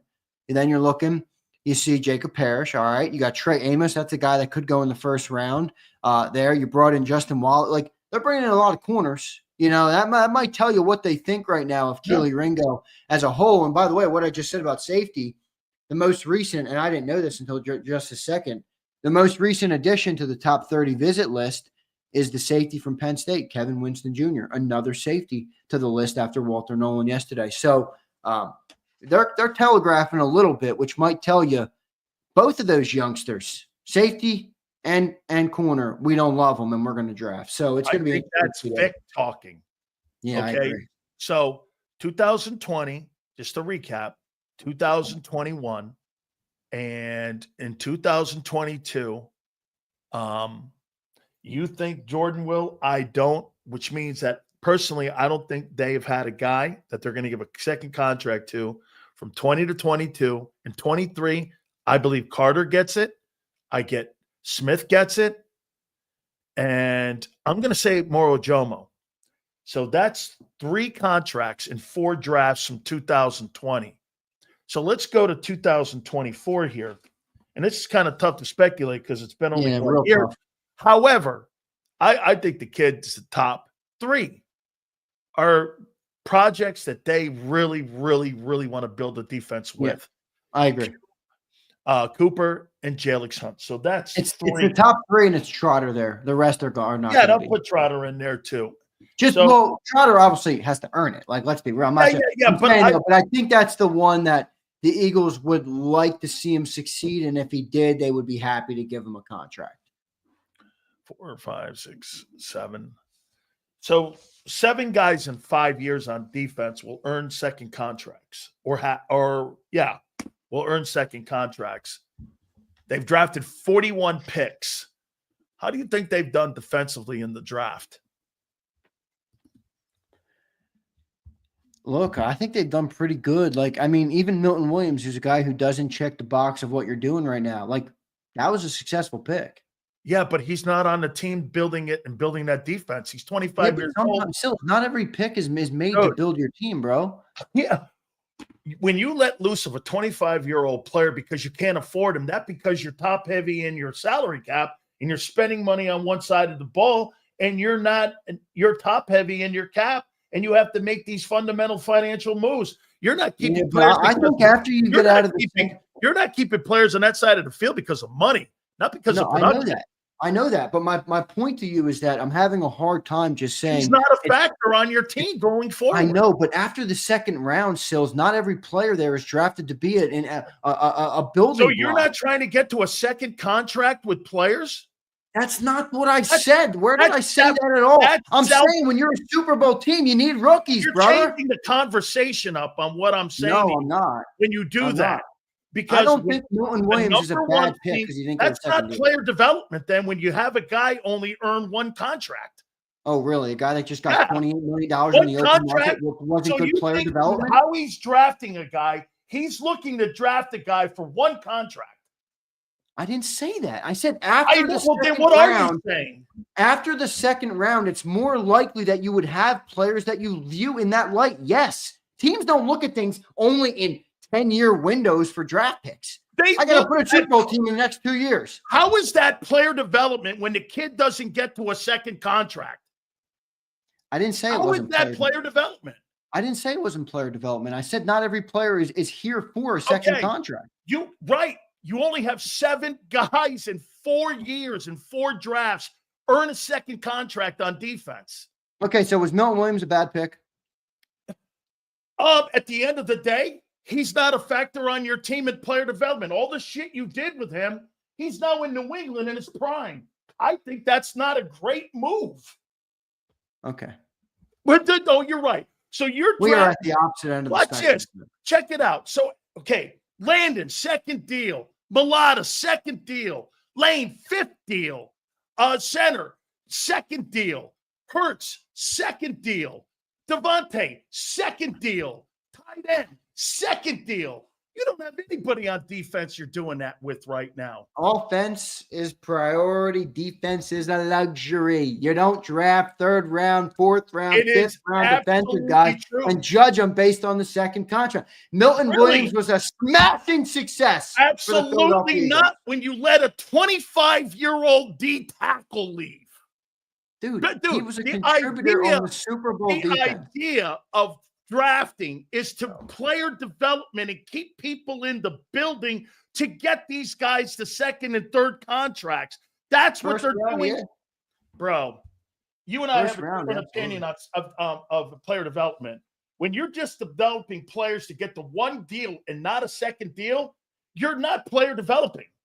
No, I agree with that, but I'm saying, don't you agree? I agree. You're right. If the players get to a 2nd deal, you could view it as that. Can you also agree, though, that not all players are going to be drafted for the goal of getting to a 2nd contract on that given team? If I'm a team that's an expensive team and I need production for cheap from a 3rd rounder like you just got in Milton Williams, and then he leaves the room, that's not really an unsuccessful. You're not an expensive team. You're an expensive offense. I know, but that's part of our philosophy, and that philosophy has also gotten us to 2 Super Bowls in 3 years. Okay. I knew that would go there. We're talking about what's going on Thursday on how well people are telling me. Now, look, the top end guys, Carter, DeJean, Q, all those guys are just really great picks. But in the last 4 drafts, you are not, dude. When you player develop, so you built Milton Williams up for this. He was a backup for 2 years. He earned a starting job. And then as soon as this guy got to his prime, he let him roll out the building. You had a guy in the 4th round who, in Josh Sweat, had question marks in high school because of his knee injury. You built this guy up with 41 sacks in 5 years, and you let that guy go for $20 million, and he's 26 years old. I don't know about you, man, but to me, that is not developing your players. That's being financially frugal with the money that you're spending on one side of the ball. And I get it. That's their philosophy. Wait, so is the take that Milton Williams? But to sit there and tell me that their player developing these contracts and these players is nobody gets to a 2nd contract. Because they don't want them to, man. Okay. I said after the 2nd round, you care a little bit less about that. If you get max value out of a player like Milton Williams, he's the perfect example. He just walked out the room. Are you really saying we didn't develop Milton Williams? Yeah, you developed him for New England. Okay, good. And we got max value out of him when he was here in Philly for a 3rd round deal. Right, on 1 deal. Right. But we needed $1 million player. Every one of your offensive guys are on 2nd and 3rd deals. Nobody on defense is. So is the expectation that all 7 picks get drafted after if they don't make the 2nd? You got 11 guys on that side of the ball. Nobody has a 2nd deal. But what, you want the whole defense to have a 2nd deal? It doesn't work like that. You need I want somebody to. Okay, Jalen Carter will have one. Okay, I'm talking about what you've done in the last 4 drafts. Nobody on that defense has a 2nd contract, which means everyone, they go with this. That's because none of them are eligible yet. 3 years and they're out. Oh, wait the a last minute. 4 years, their contracts are 4 years. Jordan Davis and Nakobe Dean are not going to be resigned to that. If you're going to draft a guy in the 1st round at 32 or 26 or wherever, then you're going to turn around and have to pay potentially Moro Jomo $3, $4, $5, $6 million. Then you're going to have to turn around and pay 41 or 40 million to Jalen Carter. You're going to pay 16 or 15 million on an extension. He's not taking 11.5 or 12 or 13. He's going to need to be up there near 15 million. And you're going to pay $55 million for 2 tackles after you just let 2 edge rushers go because they couldn't get the second deals. All right. I mean, hey, I get it. You're right. It's the philosophy of. Hey, do you think the Eagles should have paid Milton $28 million? No, I think they should have been a little better in how they balanced their cap and how they balance it instead of paying everything on one side of the football. What do you mean better? They just won the Super Bowl. How do you? What do you mean? What I'm saying is, well, now here you are again, back in the situation on defense with all your holes again. You had but the team won. You had a generational defense you ripped apart. Okay, so when you say balance the cap better, what would be your solution to that? Not pay A.J. Brown or not pay Devontae Smith or not pay Saquon Barkley? I'm just saying that it's going to catch it's going to catch them here, and it has, because name me one move you've made right now to better your team. From last year to this year? From February 9th. Or Zach Bond, I think was obviously a big one. But yeah, I mean, everything else has been player loss up to this point. That's what happens when you're an expensive football team. But to sit here and say that the philosophy of team building was wrong is just egregious. They went to 2 Super Bowls in 3 years. It clearly wasn't wrong. I think your defense. And you, by the way, again, the majority of the players that are on your team, like the 2-star on both sides of the ball, your top 2 players on offense are trades or free agents. The second best player on defense is a free agent. Okay, Bond, Barkley, and AJ, those were not draft picks. Those were selections making draft moves, trades, or signing in free agency, not draft.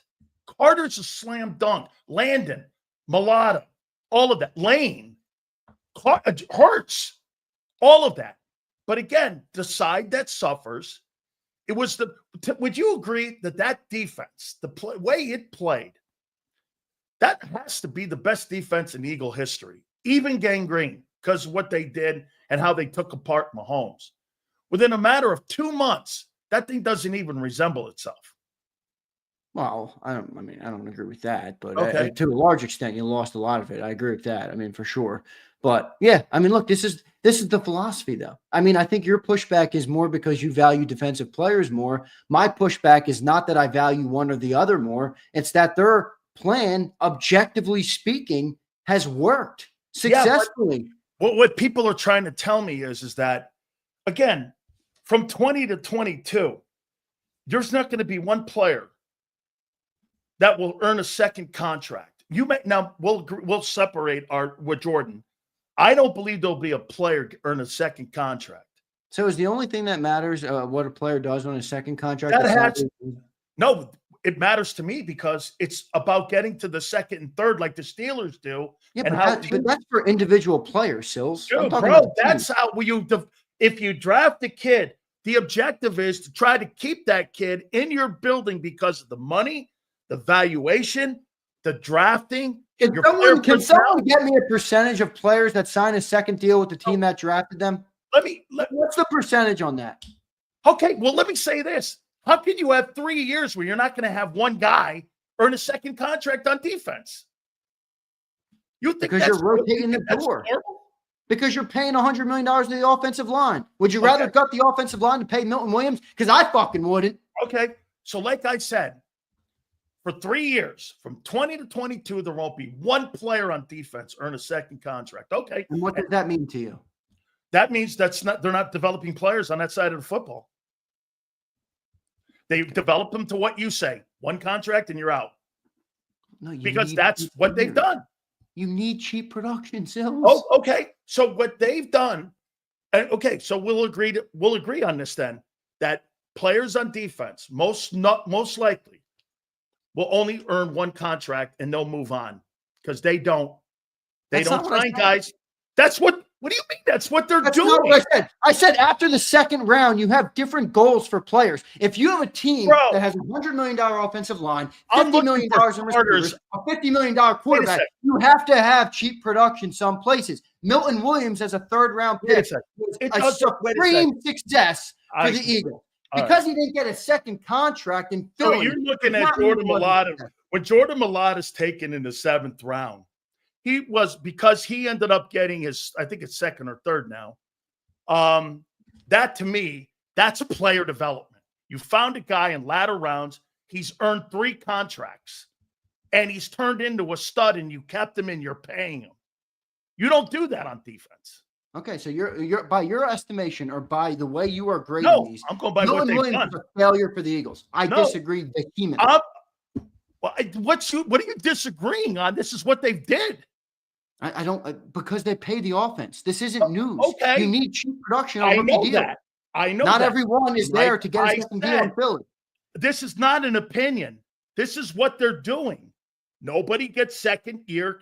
Nobody gets second contracts. Everybody on offense does. Okay. We've come to the conclusion of that. That's what it's not really what I'm arguing. This is what I'm pointing out. There's going to be 7 guys in 41 picks that will get a second contract in 4 years that play defense. Okay, that's right. This is what they do.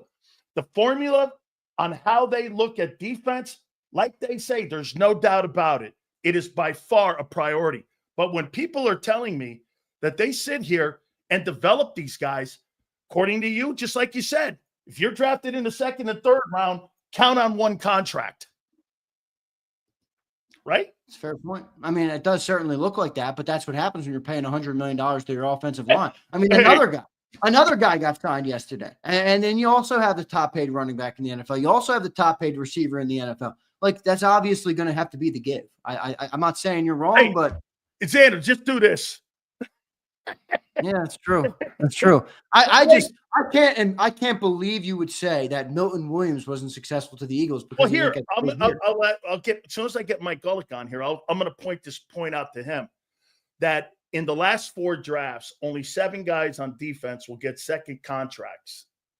And the objective of drafting players is try to get player development into getting second and third contracts, because you drafted the kid, you developed the kid, you do that, you're spending a ton of money. By the way, Xander, end result is 2 Super Bowls.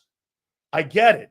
This is how they do business, but they're constantly going to have that revolving door. Yeah, and they're going to have to keep drafting well on defense. That's right. This draft's important to them, right? Absolutely. Absolutely. Right. It absolutely is. All right, brother. Great segment, man. I'll catch you up tomorrow. Right, bro? Conversation with you, brother. Great conversation. Yep, great stuff. Appreciate you, Sills. You got it. Me too, brother. All right. So let's do this here. And I'm going to do that exercise with Mike Gullick here. Let's bring him up here. Let's bring our friend up here, Mike Gullick. Mike, how you doing, brother? I appreciate it. Hopefully you had a great Easter. Oh, it was wonderful. Had all the grandkids in. So it was great seeing the grandkids, but now I need a friggin' vacation. Hey, man, Grandpa's moving around, going everywhere, right? Taking them to the zoo and all good, right? Oh, yeah, the zoo, the aquarium, the pool, the train park. Oh, my God, it was nonstop. Mike, I want to get your opinion on this here. You know, we just had a great exercise here. You know, if you're in Philly, and as you know, Howie Roseman right now can't do any wrong. Right. Okay? But let me ask you how you look at where I'm going to bring this up to you here. So in the last 4 drafts, okay, there's only 1 player still on the team. Actually, there's 2, Jack Driscoll in the 4th. It's Jalen Hurts. There's no defensive players from that draft. 2021.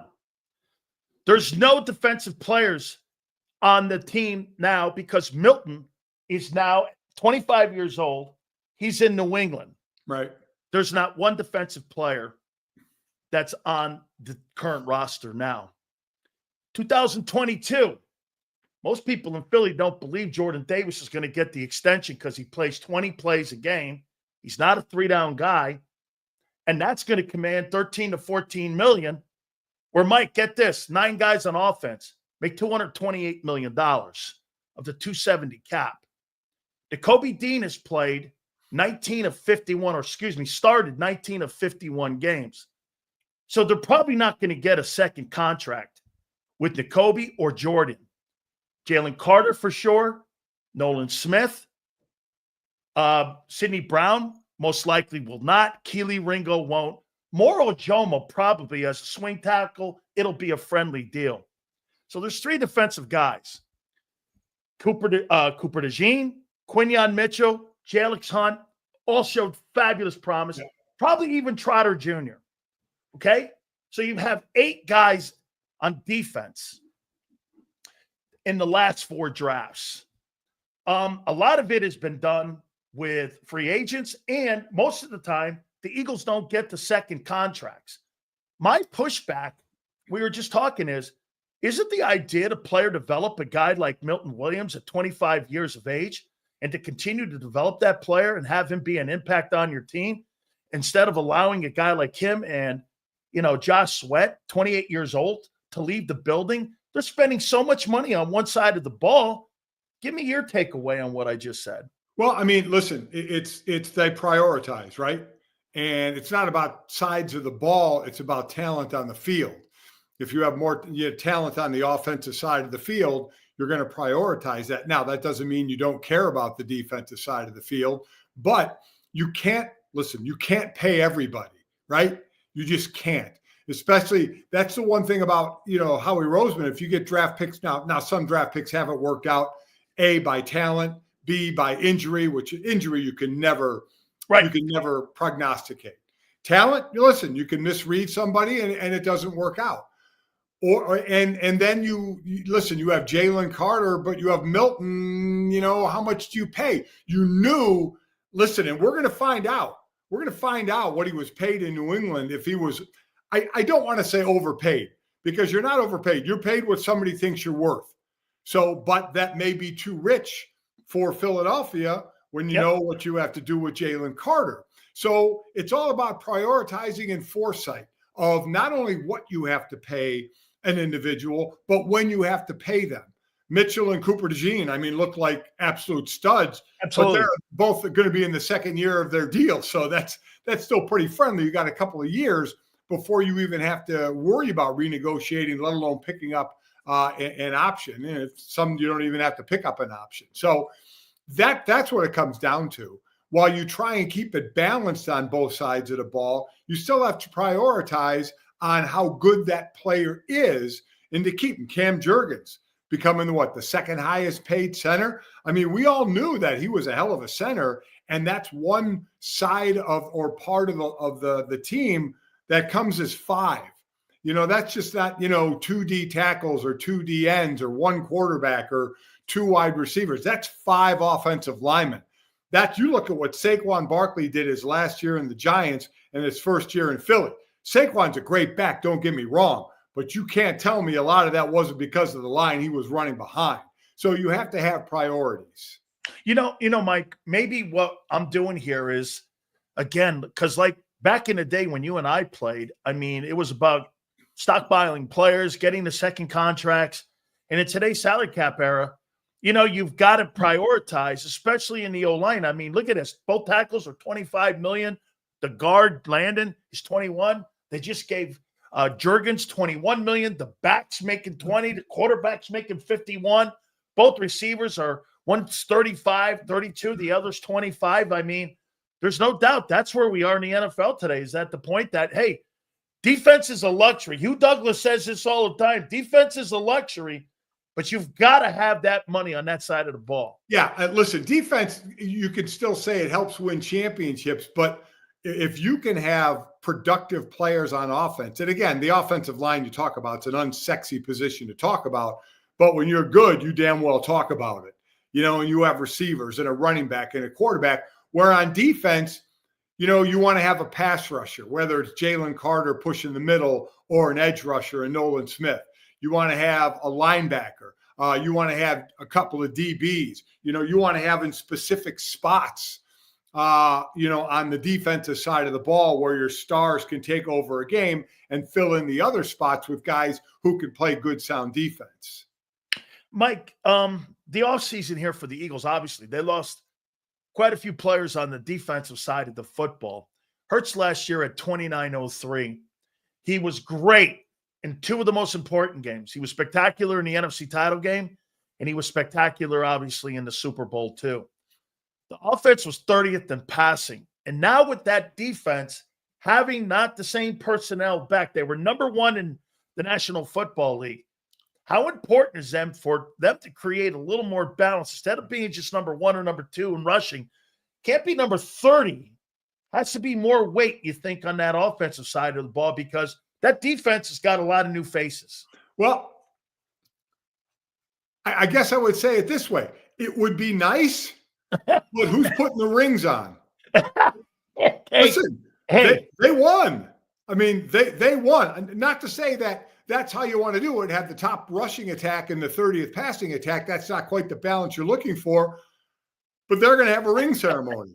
I mean, listen, and you know when after you win a title, that's money for some guys on your team to go somewhere else. Because again, you can't pay them all. Now they have a ring, their market value is high, and they go sign somewhere else for big money.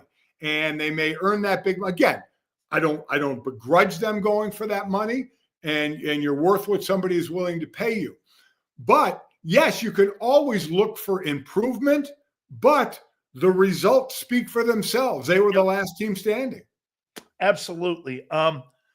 Mike, the quarterback, Jalen Hurts, your take on him. It's funny when you look at him, all I see is this. You put his resume up and you're like, Jesus, this guy's been doing this stuff since he was in college. He was SEC Player of the Year. He's been on a national title team. He's been to 2 Super Bowls. He's won. Yet when you put him up next to the other guys and you put the numbers up, this and that, and like you say, Mike, let's come to the finish line here and let's fast forward to the finish line. This guy's a champion now and he's a Super Bowl MVP. How do you quantify him and where do you put him when it comes to the other NFL quarterbacks? If you were going to build your team, Mike, would you build your team with Jalen Hurts or would you build it with the other guys like Burrow and Allen?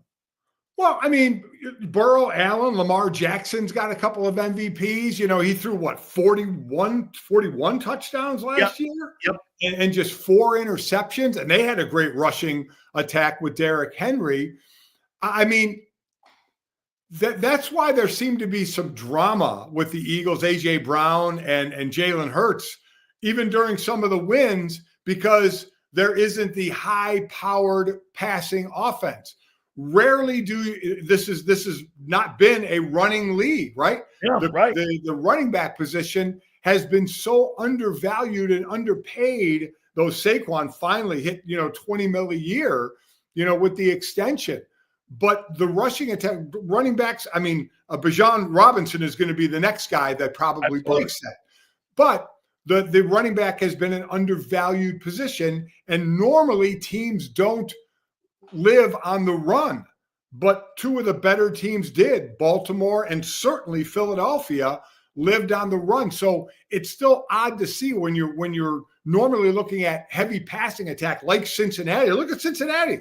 Cincinnati's got the number 1 passer, the number 1 receiver, and they didn't even make the playoffs. So I mean, would you rather have Joe Burrow and Jamar Chase and that defense? Or, the team that was more balanced and closed the deal. So I don't really go into what quarterback would you rather. Are there better passing quarterbacks than Jalen Hurts? Yes, there are. But in the offense that he's asked to run, he thinks on his feet and runs, has designed run plays, and throws the ball when needed. Now, Howie Roseman, give him credit, 2 great wide receivers as well to throw to, and an excellent tight end for the last couple of years in Goddard. But it all has to work hand in hand. Are there better pure passing quarterbacks? Yes, there are. But again, Jalen's the one putting on the ring because it all came together. Absolutely. Mike, some draft questions for you. I said this, maybe you disagree and think it's a little bit better here. I said this, I think the value of this upcoming draft Thursday is in the bottom half of the draft and in the mid rounds. I think it's like from 15 down, maybe in rounds 2 and 3. This is where you're going to get value, because if you look at all the grades and you look at some of the Blusto numbers, Mike, you got everyone kind of looks the same here. And how do you see this draft on Thursday?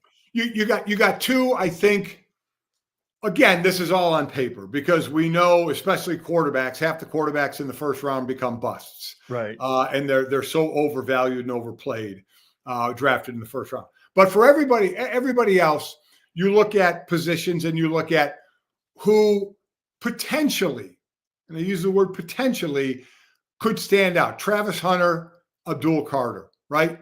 Yep.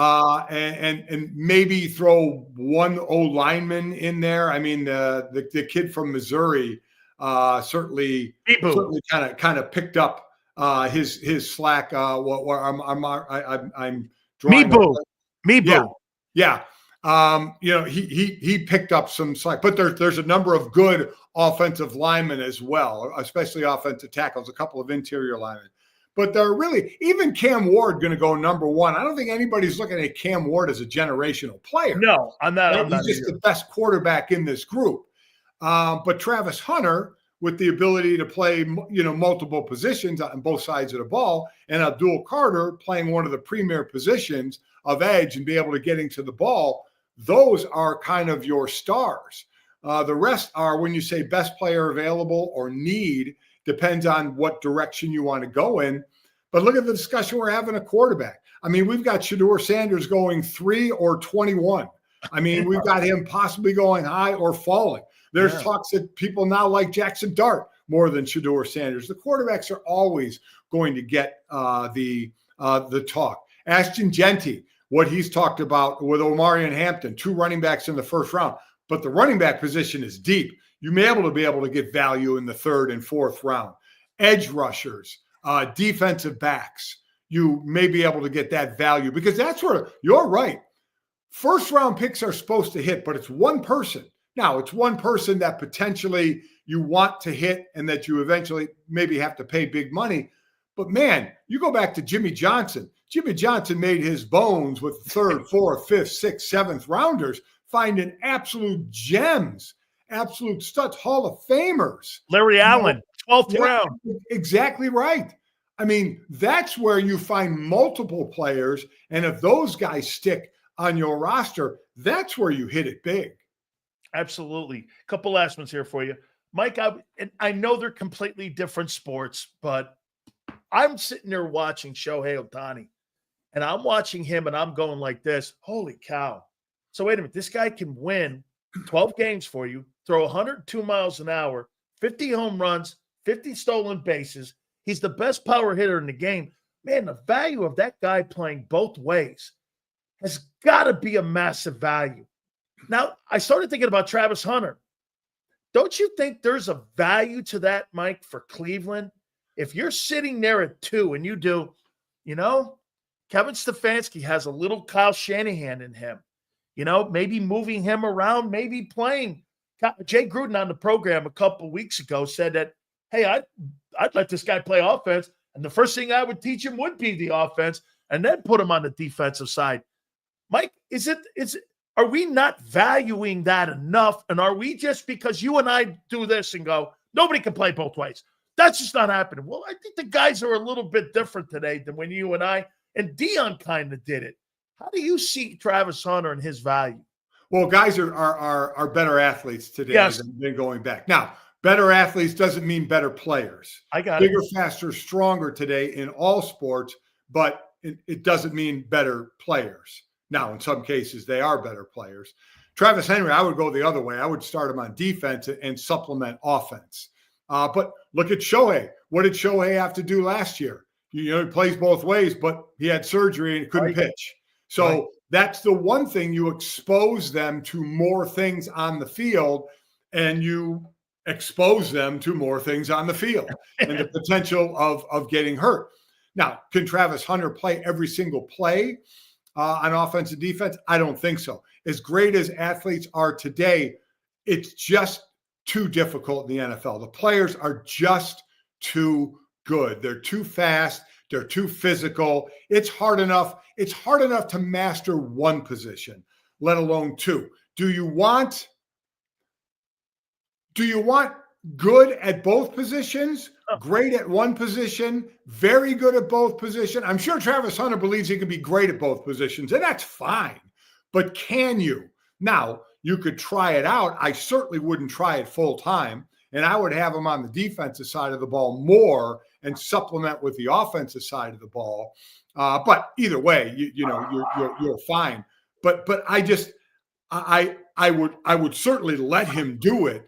Then it's just a matter of finding the right chemistry of how much do you play him on both sides? Because again, it's not only both sides, it's 17 games. Absolutely. And those offensive playbooks are like Tokyo phone books. I mean, people, it's just the retaining of the information itself is difficult. And let's be honest. He caught some wide open balls in Colorado from Shador. Now, a time he got drilled on the sideline 2 years ago, he missed some time. Yep. There ain't going to be that kind of open field at the wide receiver position. He's good, even though the penalties have changed and that they don't take as many shots as they do, you still take some shots as a wide receiver. Those windows are going to be a lot tighter at the wide receiver position. Mike, I'd be remiss if I didn't ask you, do you believe NIL is destroying college football? No, I don't know. I listen, college football, the ratings are up. The stadiums are still sold out. I said this from the beginning. Is it going to look different? Yes, it's going. But it started to look different when Nebraska left the Big 12 and there was no more Nebraska, Oklahoma. You're like, oh my God, that rivalry is gone. And it hurts for a bit, but Nebraska Stadium still sells out. Oklahoma Stadium still sells out. Oklahoma's now made another move. So it gets tougher. You need a program a little more to keep track of the players. I can see how some people get turned off by it. I think last year in Division I, there were 43 different starting quarterbacks who came from the portal. So it can be a little nauseating. I know the Tennessee quarterback, Nico, who asked for $4 million and didn't get it and went to UCLA and got 1.7 or whatever. Listen, that's probably happened before, but this just became public and the kid can ask for whatever he wants. We're in an era. And again, I'll say this, Dan, because the adults didn't set up the guardrails. The adults ran from this. The NCAA couldn't run fast enough from this. And now they don't want to open their mouths because they get sued every time they do. So there are no guardrails put up. So the kids can ask for what they want. And I don't blame them. But if you're going to ask for something, be prepared to be told no. You can try and pull your leverage because that's what gets you something, leverage. And in my opinion, he was a good quarterback, but he wasn't a great quarterback and one that was going to command that kind of money. But he asked for it. They said no. He moved on. Mike, I said the same thing. I said, hey, look, you think that kid's going to be an NFL quarterback? If this guy can utilize the money he's making at Tennessee and in college, this is what you're supposed to go to college for, capitalism and being an entrepreneur. I mean, other people in the tech business do this stuff. Yes. They leave college and start businesses. This is what we've done. But for 100 years, Mike, college coaches and athletic directors have taken advantage of this system. And guess what? The Notre Dames of the world, the Miamis of the world, those programs are going to stick around. Maybe it shrinks it down, Mike. Not everybody's going to win a national championship. And you know what? NIL is going to now, I think it's going to take the haves and the have-nots out of the game, and it's going to make it better. Hey, five years ago, Dan, there was only a few teams that were winning the national title. That's not changing. And eventually there will be the revenue sharing based on the lawsuit. There'll still be NIL that'll have to be, vetted. They're going to eventually get streamlined this thing a little bit. Will they with the portal so someone can't transfer 4 times? I don't know. But one thing I will say, and you know this, people say, well, what do you think about it? And I said, when I started doing this, when we started doing this thing decades ago, we probably would have ranted and raved. Oh, don't pay him. Don't let him move. But you know what? Use whatever adage you want. The horse is out of the barn. The toothpaste is out of the tube. It ain't going back. So it's not worth complaining about it. It's like, okay, who deals with it the best? Now you see all these schools are hiring GMs. Right? The GM is becoming the important person to kind of manage the roster. Who deals with the way the college football and basketball and revenue sports era is going? That's who's going to succeed. last one here for you, Mike. I know you guys lost Al Golden. Notre Dame, I love Coach Freeman. Yeah. What an upgrade from the guy atルI mean, he has just been – and you know what, Mike? I tell you what I loved. I'm watching the I hated that Rocco left, Spindler. I hated to see that. I played ball with Spin, his dad up in Detroit, and I really loved the kid. But, okay, so he's moved on to Nebraska. They got a lot of great players there. Your opinion, you think they're back in that conversation again this year where they're again fighting for an opportunity at a national title? First off, how old does it make us feel when we're talking about playing with these kids? I know. I talked about it playing against Joe Alt, or against John Alt when Joe Alt was, left, Notre Dame, played against John when he was in Kansas City. Talk about aging us. But listen, so for the first time in 3 years, they're going with a quarterback on the roster. It'll be CJ Carr, I would imagine. You still, even though Spindler left, it's O-line U. Oh, yeah. They're loaded at O-line. Reardon at tight end will be the next one while they're deep there. With Love, they're set at running back. Not sure about the wide receiver position. Defense, they're stacked. I mean, again, they lost Al Golden, but you hire from within, keep the same system going. I think Marcus has just done a great job. And with doing a great job comes you're going to lose coaches. That's going to happen. Look, hell, they lost their general manager. He went to USC. I mean, that's what happens when you're good. But yes, I should. And plus, let's be honest, from a 4-team playoff to a 12-team playoff, it's easier to make the playoffs. So they should be in it, fighting to be in the playoffs every single year. And it might go to 16 teams, maybe 14 or 16 after this year. So, yeah, I think Marcus is rolling pretty well. All right, Notre Dame, Miami this year. So we're gonna have to get back on here. Notre Dame, Miami again, Mike. We gotta do this. We gotta kind of like spark it up a little bit later in the year. Yeah, we got to think of something to go there. You definitely have the more experienced quarterback, that's for sure. By the way, just so you know, Mike, he drives a Lamborghini now. I mean, I drove a Datsun. I drove a Duster around. This guy's driving a Lamborghini around. But he did break up with his girlfriend. Maybe that's going to affect him. Who knows? Whoa, the Cavender twins, one of the the other twin got engaged to Jake Ferguson. Yeah, the tight end from Dallas. Yeah.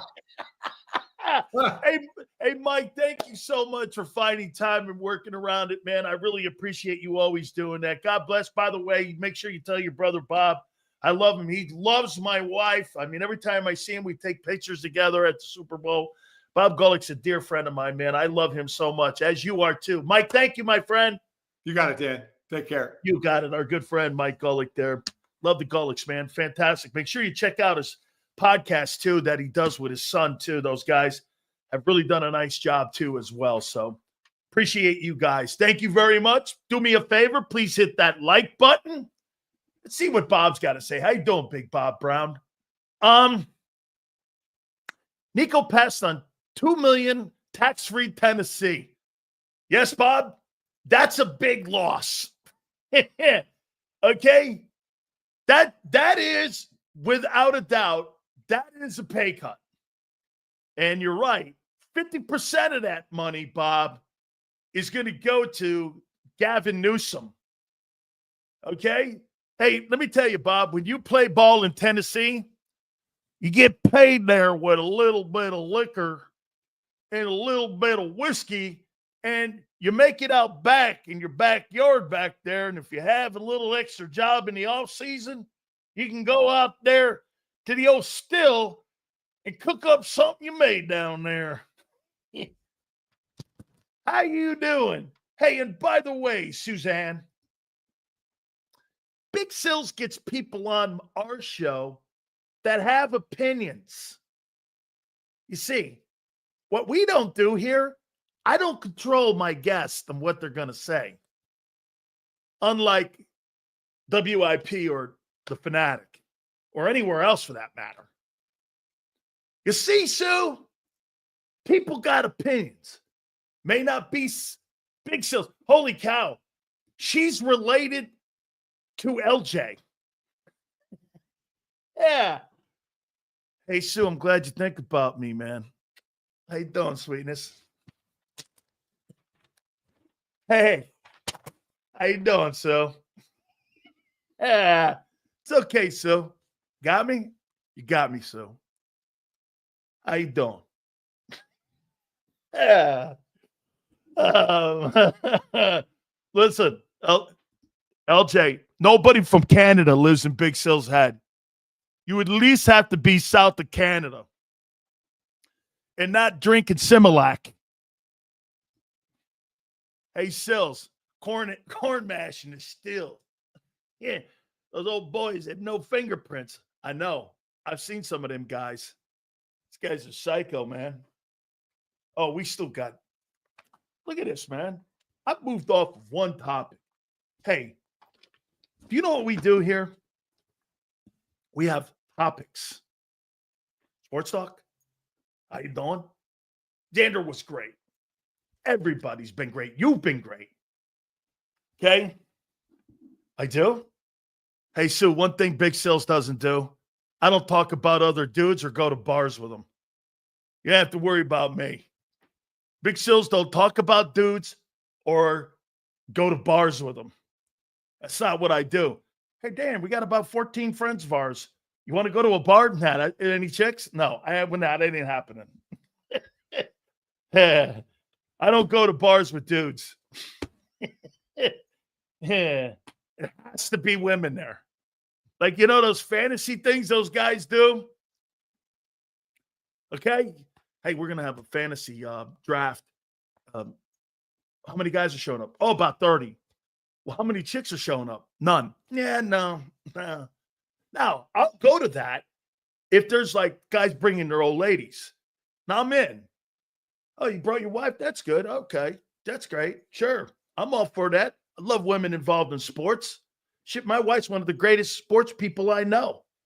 You don't go to bars with 30 dudes. It's not a good look. There's Big Sills with 30 guys. Hey, you know, where am I? Yeah. I don't know. How you doing? I don't know. It's not where I'm going here. You need a mock draft. I've done 3 of them, Junior. Okay? I've done 3 of them. Okay? Yeah. All right. Should I take it? No, I'm not going to take a timeout yet. You imagine that? I could go 3 hours, 4 hours, 5 hours. It don't matter. We got a new topic coming up. Hit that like button. All right? Got a new one here. So, oh, by the way, we got sleeper picks for this Thursday's draft. So we got rid of the Cooper DeJean one. We got rid of our exercise on the drafts. You hated TJ Watt for 32.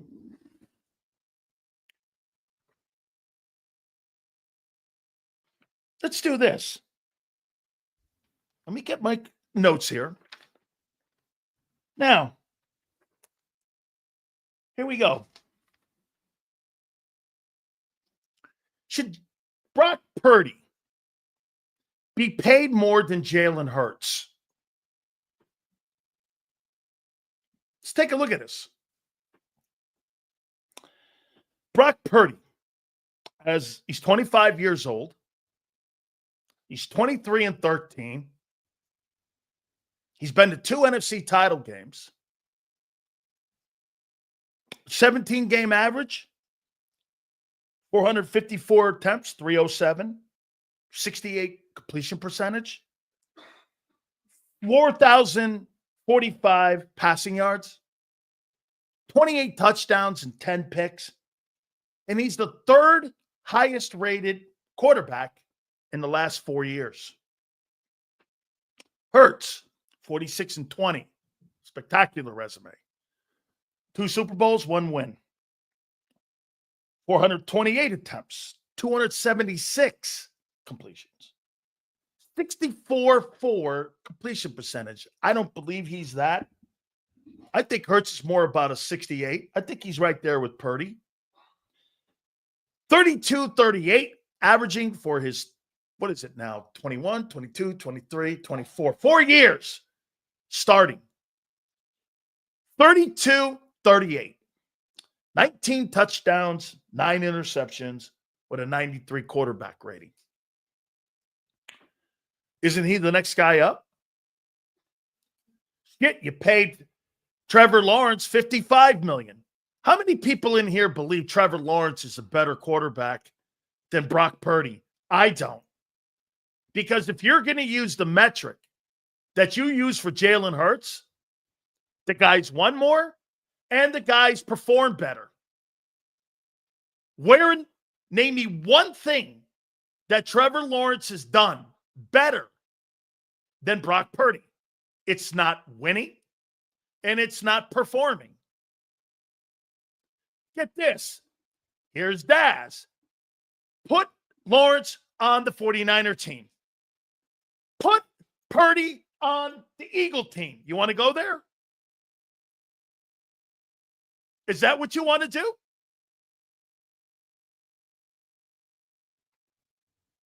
So, next guy up.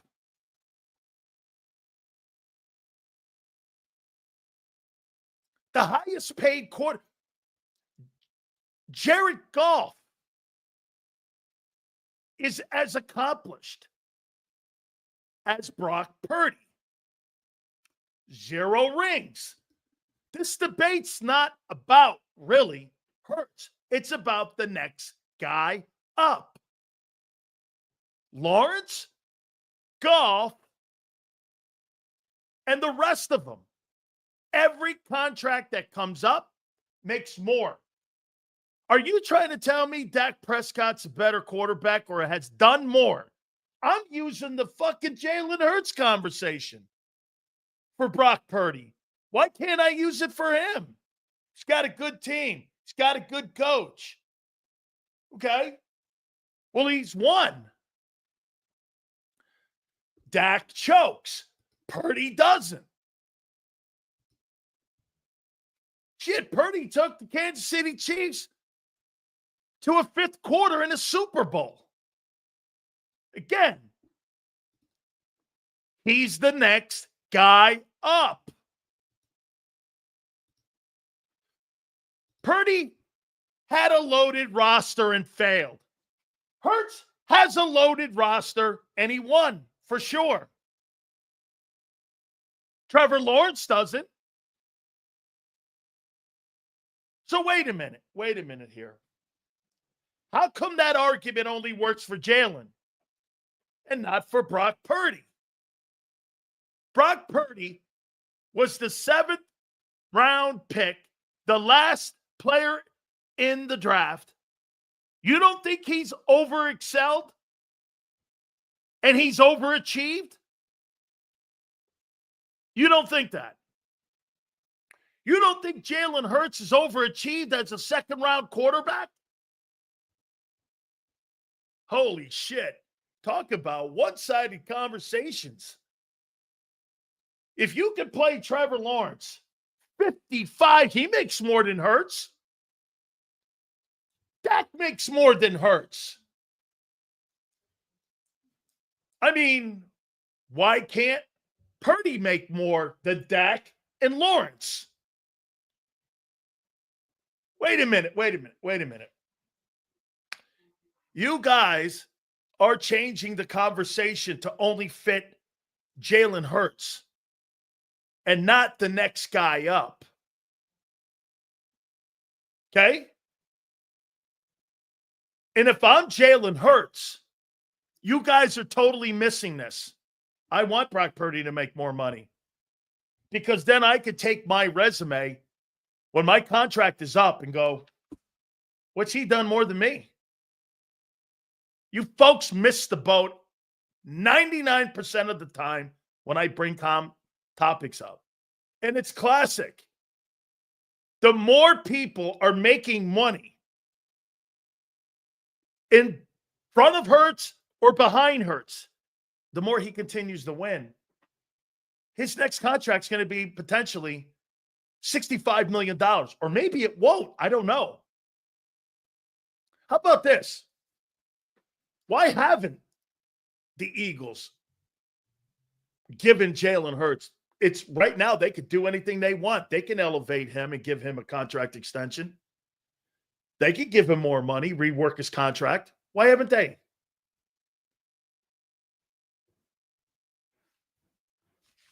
Why?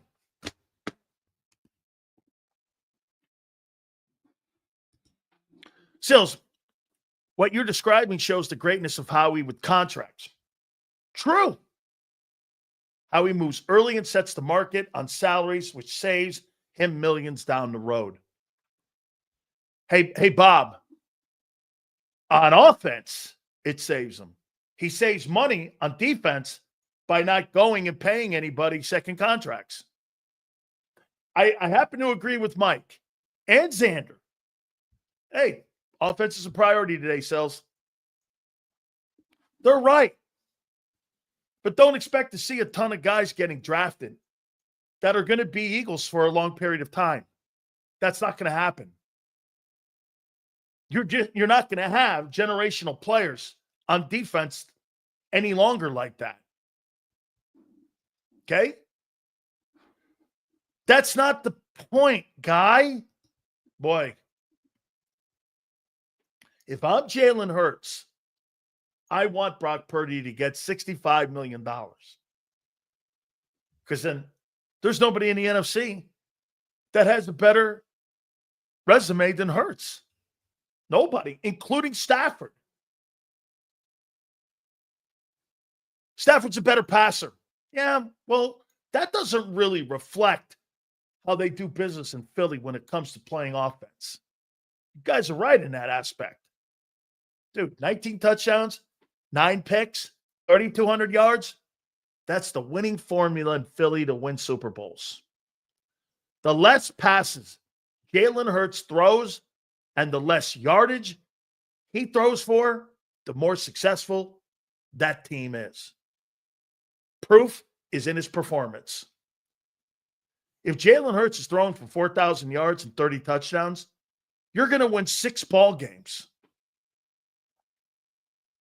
If you're going to throw for 2,903 or 3,300 yards, 20 touchdowns, you're going to win them for the next 5 years. Am I wrong? Right? The 2 most successful years he's had. What was it?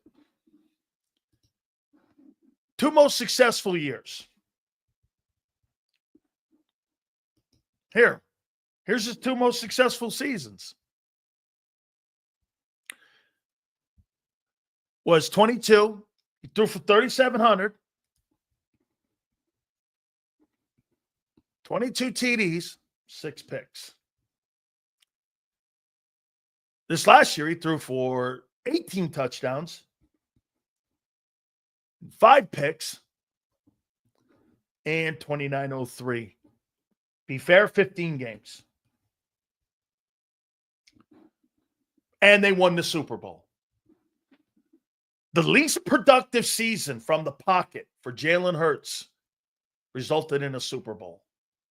Am I wrong?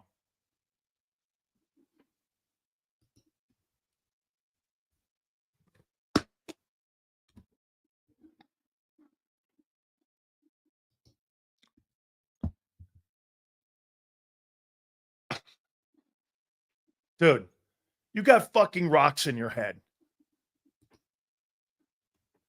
I'll take 75 passing and 65 rushing in a win all day.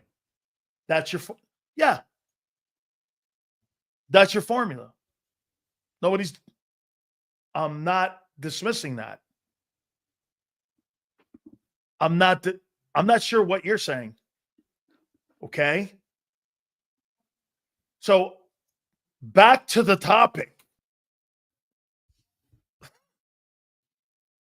Seriously, it's like talking about your girlfriend.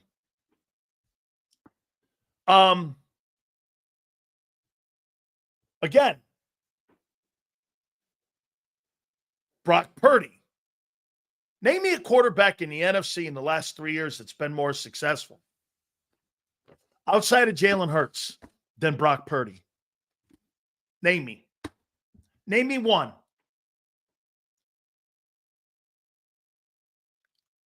Name me one quarterback in the last 3 years in the NFC, dingbat,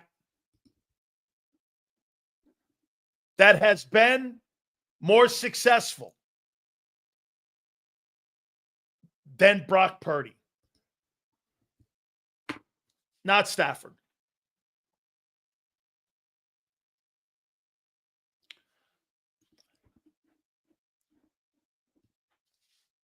There's not. How much are you paying? Well, I'm going to use the Jalen Hurts formula. Well, in that system in San Francisco, he's a perfect fit for Kyle Shanahan. Like Jalen Hurts is a perfect fit, and the formula, isn't that what we were talking about a little earlier? Works in Philly for Hurts. I'm going to apply the Jalen Hurts conversation to Purdy. In that system, he should be paid $60 million. He's the next guy up. He surely should be paid more than Trevor Lawrence, right? How much did he contribute to getting to a Super Bowl? Let's take a look at that.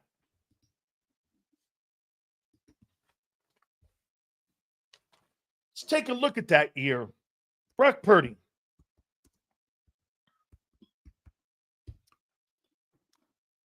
Let's take a look at that, how important he was that year they got to the Super Bowl, which was the year previous, that they destroyed the Eagles at Lincoln Financial.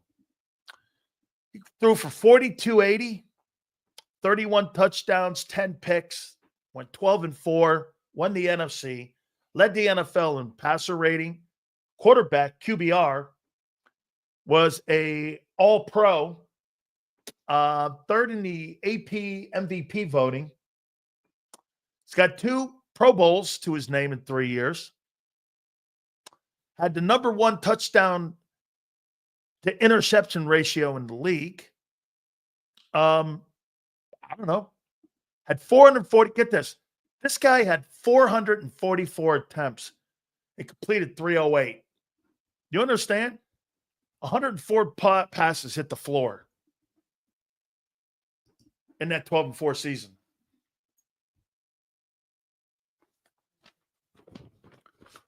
I think he was pretty important.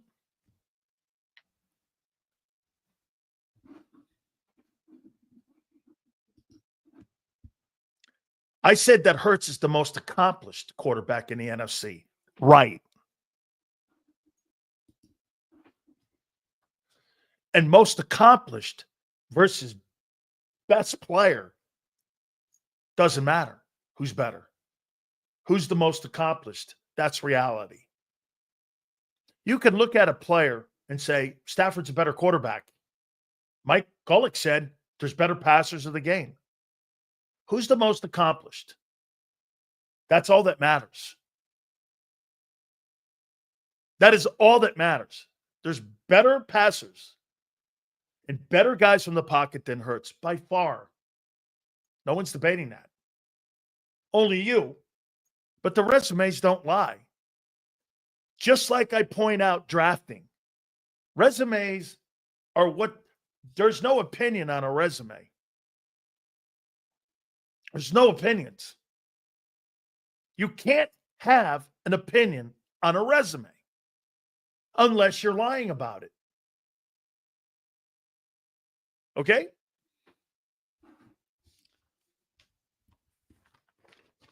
Resumes are facts. I think this guy's a better passer. I think Purdy's a better passer than Hurts. That's an irrelevant conversation now. I told you that February 10th, that Monday. That's an irrelevant conversation. Stills, Lamar Jackson's a more talented kid. Okay. Allen's more talented. So is Burrow. Okay. Who's got the better resume would be my comeback. Hurts. Well, then what are we talking about? Brock Purdy's got a better resume than Dak. than Stafford, than any other quarterback in the NFC. That's why he should be paid.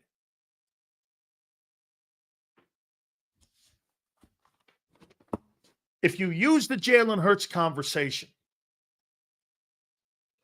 that's why Purdy should be paid. And by the way, how much do you think this is worth?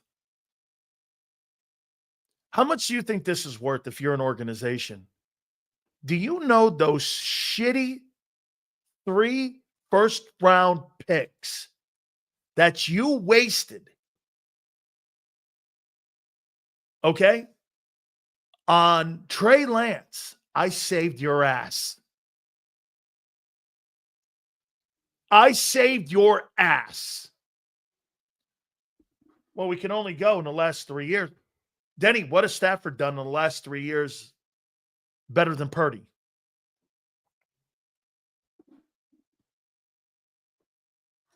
What has he done?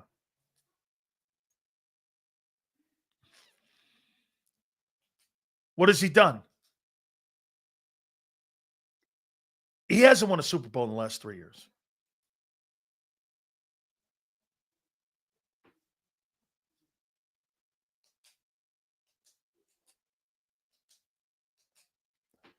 Is it 3 that Rams won? It's Rams. Yes, it does, because Purdy's only been in the league 3 years, dickhead.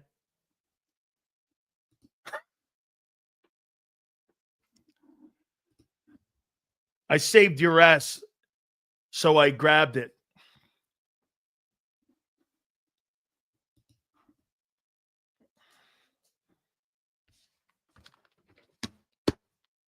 Three days to the draft. By the way, I got sleeper dudes that I think the Eagles can take in later rounds, that these guys may be there for you. Also, Eagle needs. Has it changed? Especially with the guys that they've brought in. All right. Guys, do me a favor. Please hit that like button. Give me a total where we are in the likes, too. Guys have been somewhat, I don't know. Some of you just, you're still on the parade float, which you should be. Some of you are still drunk. But hey, all right. Don't forget our great friends at Morgan & Morgan. Nearly $30 million in recovery for clients across the country. Absolutely fantastic stuff, man. What they do, especially with the folks out in California, by getting insurance companies to pay up after they ended up canceling them, is amazing. Family owned. There's no way, if you look at Morgan & Morgan, the last 30 years, Ultima Morgan and John Morgan have built this company with a family feel to it, making sure that they're there for you and your family. This is what they do. Family right here in Pennsylvania, nearly $30 million in recovery. Insurance company came in with a claim of $650. They said, no way. They got them $30 million. Down in Florida, $350K, turned around and got that family down in Florida, $12 million. If you're ever injured, please go to my friends, try my friends, Morgan & Morgan, and go to forthepeople.com/big sales or pound law 529. That's forthepeople.com/big sales or pound law 529. And do me a favor, you tell them Big Sales sent you. This is Eric. When he got injured in a car accident, he called Morgan & Morgan. He not only gets a lawyer, he gets trial lawyers like Sam and Jessica who are in it to win it. He gets his own investigators with briefcases, leather ones. And if you ever have questions, our customer service folks keep things rolling. Injured? We're your army. Morgan & Morgan, America's largest injury law firm. Your financial future is on the line. Are you ready for what's next? At Leone & Company Wealth Management, we help young professionals, business owners, and pre-retirees navigate the complexities of building and protecting wealth. For young professionals, we'll help you grow your wealth, plan for your future, and make the most of your hard-earned dollars. For business owners, we provide strategies to protect your company, manage risks, and create a lasting legacy for both your business and personal wealth. For pre-retirees, we'll design a plan to secure your retirement, ensuring you can live comfortably and confidently in your next chapter. Whether you're just starting out, managing a thriving business, or preparing for retirement, we're here to help you take control of your financial future. The first consultation is on us. Get the advice you need without the cost. Let's make your financial vision a reality. Take the next step. Scan the QR code to schedule your free consultation today. And of course, go Birds.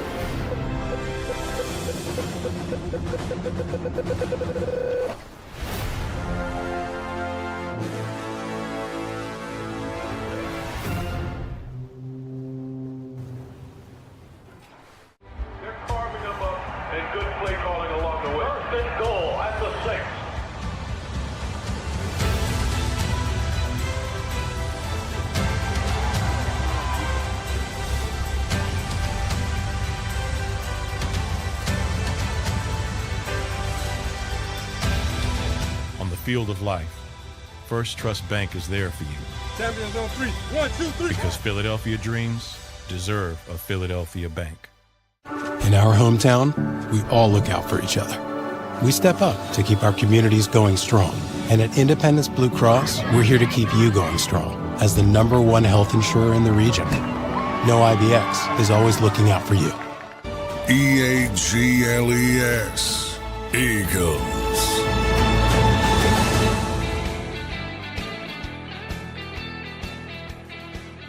Big sales. Appreciate you guys coming aboard. Thank you guys again. Please hit the like button. You guys have been absolutely great today. Spirited conversation.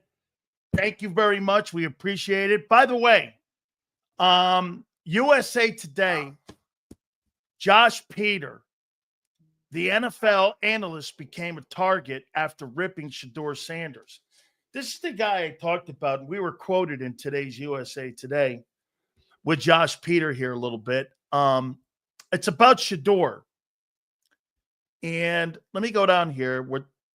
I think he posted what I said here. Yeah, Dan Sileo, retired defensive tackle, wrote on X that Shedeur will be an NFL bust. And this is the guy that had a conversation with me the other day, and he asked me what I thought of him. And I told him, I said, personally, I don't see it. I'll make this point to you about Shedeur one more time. I think he's either going to be a grand slam or he's going to be a colossal Jamarcus Russell. I don't think there's any gray area. I think he does a lot of good things when things are going well. I think he does a lot of horrible things when things are going horribly. Like, he is not going to carry a football team on his back if the team is not good. Hence, he never won at Colorado. Sills, are you saying to me that Deion would have won without Shedeur Sanders? Yes, I am. Yes, I am. I'm telling you that Colorado would have won with him or without him. The guy that was the star, I get Travis Hunter. Travis Hunter, I mean, when you turn on the tape, you see spectacular. When I turn on Shedeur, I see common. I mean, Shedeur, you think that guy's going to be a better career than Brock Purdy? No, I don't. You think that guy will have a better career than Kirk Cousins? No, I don't. I mean, I don't know. Because let me tell you this. If his last name wasn't Sanders, you'd be talking about him like Jackson Dart. Take a look at Jackson's Dart's numbers from a year ago in the SEC versus Shedeur Sanders. And you tell me. Remember, too, also this. well, he played with better players. Wait a minute. Stop doing that and going, you can't penalize him for having better players around him because he's at Ole Miss. He had Travis Hunter and the kid, Joe Horn Jr. Well, the O-line's not very good. Well, wait a minute. You give me that shit about Hurts and Philly. Don't penalize Jalen because he's got good players around him. Well, don't penalize Jackson Dart then. Try to be consistent in how you look at kids. Okay? Guy asked me flat out. I go, well, unless his dad's coming along, unless you're going to a good organization with a good culture, I think that guy fails miserably. I think there's really only one place he can land. That's the Steelers. The Rams. Here's the best organizations in football. The Eagles, the Rams. You know what's funny? Would the 49ers contemplate drafting him? Hey, Kyle, do me a favor. Tell me where the 49ers are picking. Kansas City? I mean, would the 49ers, instead of paying Brock Purdy $55 million, what we just talked about, do you think San Francisco would take a gamble on him? Picking him at 11. Okay? What do you think?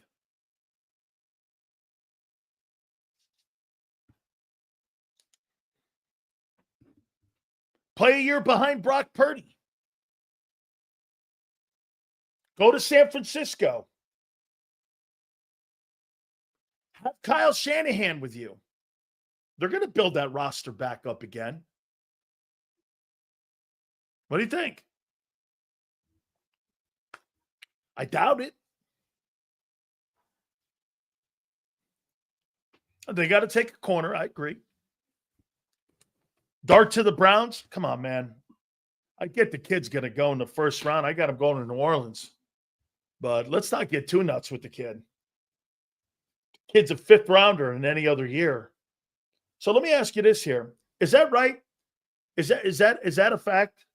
Hey, Denny, is that a fact that Brandon Graham is doing workouts with the Eagle guys? Has that been confirmed? That he's doing workouts? Started on Monday. Is that a fact? That he's working out?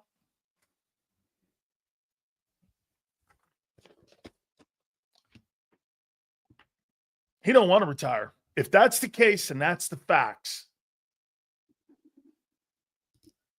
Saw a video online on his social media. Not Philly guys, his own guys. Okay, well, no. Well, if he's working out, you sure it's not rehab?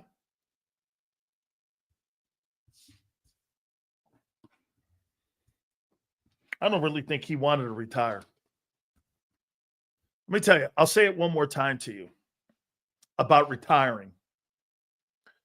The last thing to go is your heart. You want to play the game. Your body is not the same. I mean, Michael Jordan still wants to play in the NBA.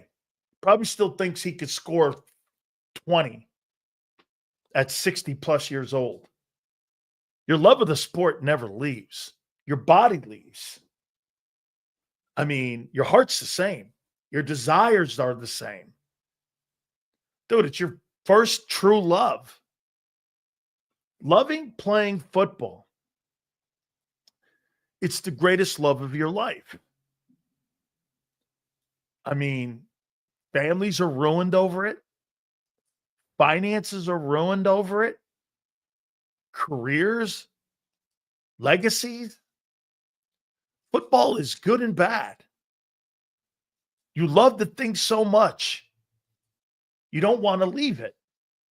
All the things that come with it, once you become a pro, the money, the success, the competing, your teammates. All of that. You hate leaving. Okay? I see Brian say football's a sacrifice. Football's a religion.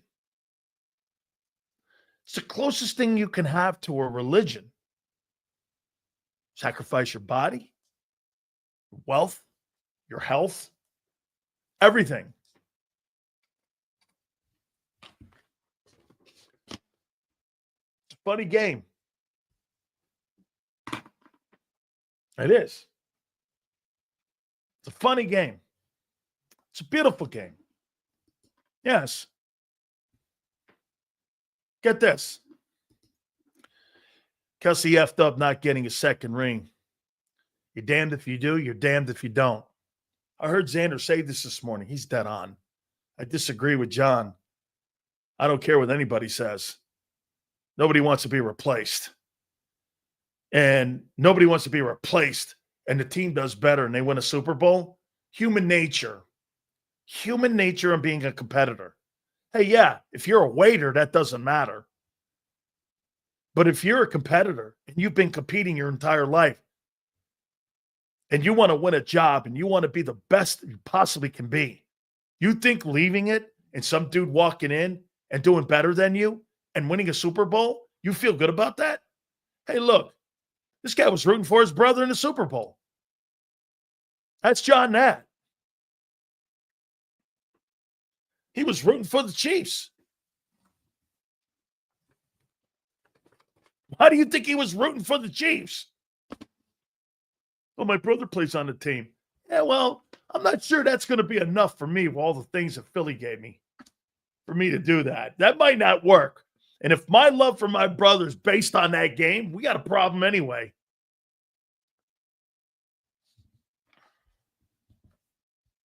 Right? People are funny, man. They are. People are funny. Oh, no, he had the old team spirit, and he was really rooting for the Eagles to win the Super Bowl February 9th, and he's glad Cam Jurgens made the Pro Bowl and now makes $17 million more money than he ever made in his entire career. I'm sure he's running circles around. Yeah, but still, he makes so much money out of football. That's not what I'm talking about. Once again, unless you put the helmet and the mouthpiece in and wore one of them helmets up there, you never know what we're talking about. It's not what that is. It's all good. Hey, I'm going to give you some sleepers here in a minute. Oh, real quick. Guys, do me a favor. Please hit that like button. Let's try to get to 200. Sills, Nolan slides to the Birds Thursday. I think this guy's rapidly moving up the charts. And I think if the Eagles are going to get Walter Nolan, they're going to have to go get him. And I think anything earlier than 26, he's out of reach. Then they'll make their move towards Malachi. And if Malachi's not there, what do? Is there really somebody down there at the bottom of that draft that would make me want to sign a guy? I'm going to show you something here. I'm going to do it again. So if you go up to 26 and you get Walter Nolan, this goes to a little bit of what Xander said. By the way, I thought our conversation was great. Love that back and forth. That's 3.793, which you'll have to play Walter Nolan. You're going to turn around, 50-year option gets picked up. That's $12 million. There's 15. Off season, you're going to pay a guy. So between three guys, that's a $55 million with a team that's trying to save money. $55 million between three dudes. Was a great combo. It's always a great combo. That's $55 million with three dudes. Walter Nolan, Jordan Davis, and Jalen Carter. At $40 million, somebody else is going to get whacked. Let's protect. Let's stay where they are. Let me ask you this. If you were going to get a top flight safety guy sitting at 32, is a guy like Malachi Starks at $3 million? Is that out of hand? Do you guys think that's out of hand? Okay. Why Howie is? Why Gardner Johnson got released or traded. We have see what this douchebag doesn't get is that this is what he did in the offseason. They said they were saving money. So we have to too. Okay? How about this? Instead of paying Justin Simmons $8 million to bring him in, why wouldn't you at 32? Why wouldn't you at 32? And here's the salary, $3.3 million. You would be paying that the next 3 years, 4 years, $3.3 million for Malachi Starks instead of paying. And by the way, John says they're going to pay Reed Blankenship $10 million. Why wouldn't you sign a safety at $3.3 million for the next 4 years? With a star talent, you got your safety on a rookie contract, the 32nd pick, making $3 million a year. You don't want to spend the money, like Xander and Mike Golick said, because of the offense. Okay. We got to make this financially work too. Didn't you guys tell me you can't sign everybody? Well, wait a minute. If you can't sign everybody, you got to make it work, right? So what would you do? Well, fuck, this is what we're doing here. We're trying to make it work. You can't just say, well, no, you got to make it try to work here. Especially if you don't believe in Sidney Brown. Next 4 years, you got a guy at $3 million. You get Malachi Starks, who people are, I'm saying, the cat has a chance of being the next Kyle Hamilton. You put him next. Get this. So here's your DBs. Quinyon, Reed, Malachi, Cooper. You got to find that corner. Or Q, Reed, Malachi, a slot, Cooper. What are we talking about here? And watch this. 3 million, 10 million, 3 million, 3 million, 3 million. Remember, money is always a part of the conversation. Okay? Money is always a part of it because it's the NFL. Okay? Right? Now, let's turn it around and go, if you get Walter Nolan.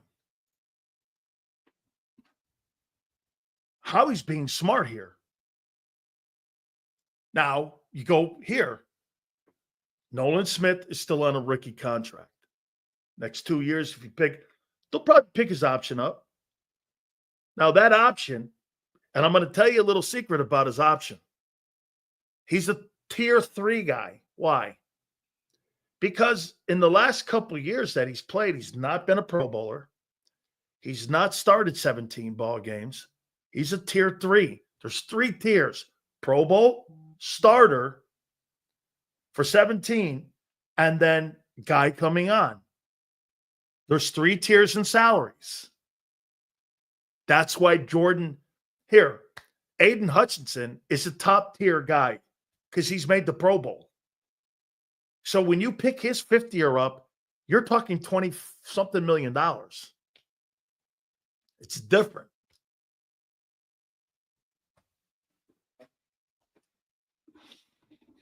So when you slide down there, okay,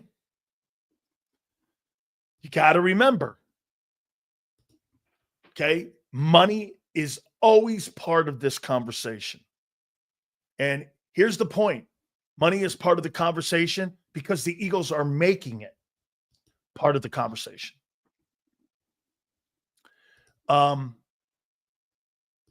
This is what they do.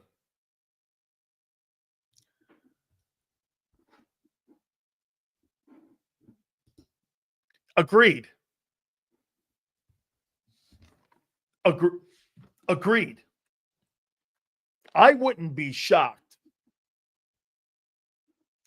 if the Lions draft an edge and re-sign Smith, the kid they got from Cleveland, and their three ends, your three-end pass rushing is Hutchinson, Smith, James Pierce, we'll say.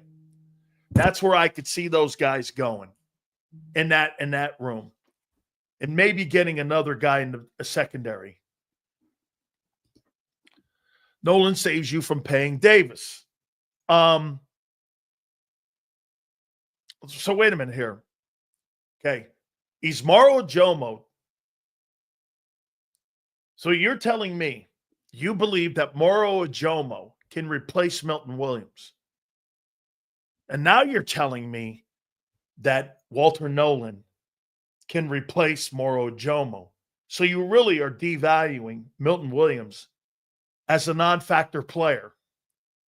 A backup's going to take his role. A draft choice is going to take his role. And this is how Eagle fans look at Milton Williams. Fuck, the backup can do it. A guy in the draft can do it. And the guy just signed a $100 million contract. Funny. The only people that think that are in Philly. Now, look, I'll agree with you. I agree with Mike. Does that guy have $26 million?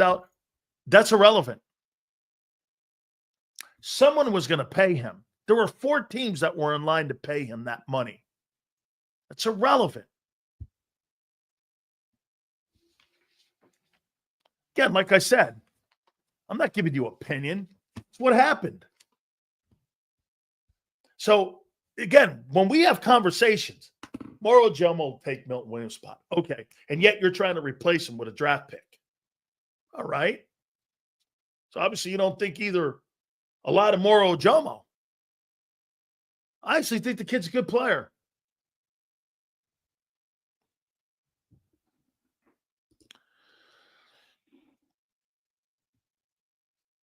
I think Clint likes Pierce and Nolan. I think Vic likes Malachi and Nolan. Just what I'm hearing. Okay? Just what I'm hearing. Vic wants to have strength in the middle. You didn't need great play on the edge. We've been saying it the entire draft process. You're not exceptional. You weren't exceptional when you had the number 1 defense in the league at edge. You were not exceptional. You were really good, not exceptional. If I had to say and put it, you were in the middle of the league at edge. Where you were dominant was inside, playing the run, and the linebacker in your safety play. You had 6 turnovers with one guy. Reed is now going to be the second, according to John, the second highest paid. Oh, no, that's a slot. He's going to make north of $10 million from what I'm being told. So he earned a $10 million contract? Okay. So figure it out. Up the middle. You're spending $17 million at linebacker with Bond. You're going to spend 10 at safety with Reed. And you're going to spend 40 on Carter. Where are you spending your money? You're spending it in the middle of your defense. If you are. Xander seems to think they're going to pick up the Davis. They may very well. Okay. It does make sense. They're not spending money on the edge. You got a rookie out there. You got another rookie in the slot. And they may get a guy in the second or third round at corner. Not paying any money. You just came off of paying 15 and 12, $27 million with Bradbury and Slay. Those days are gone.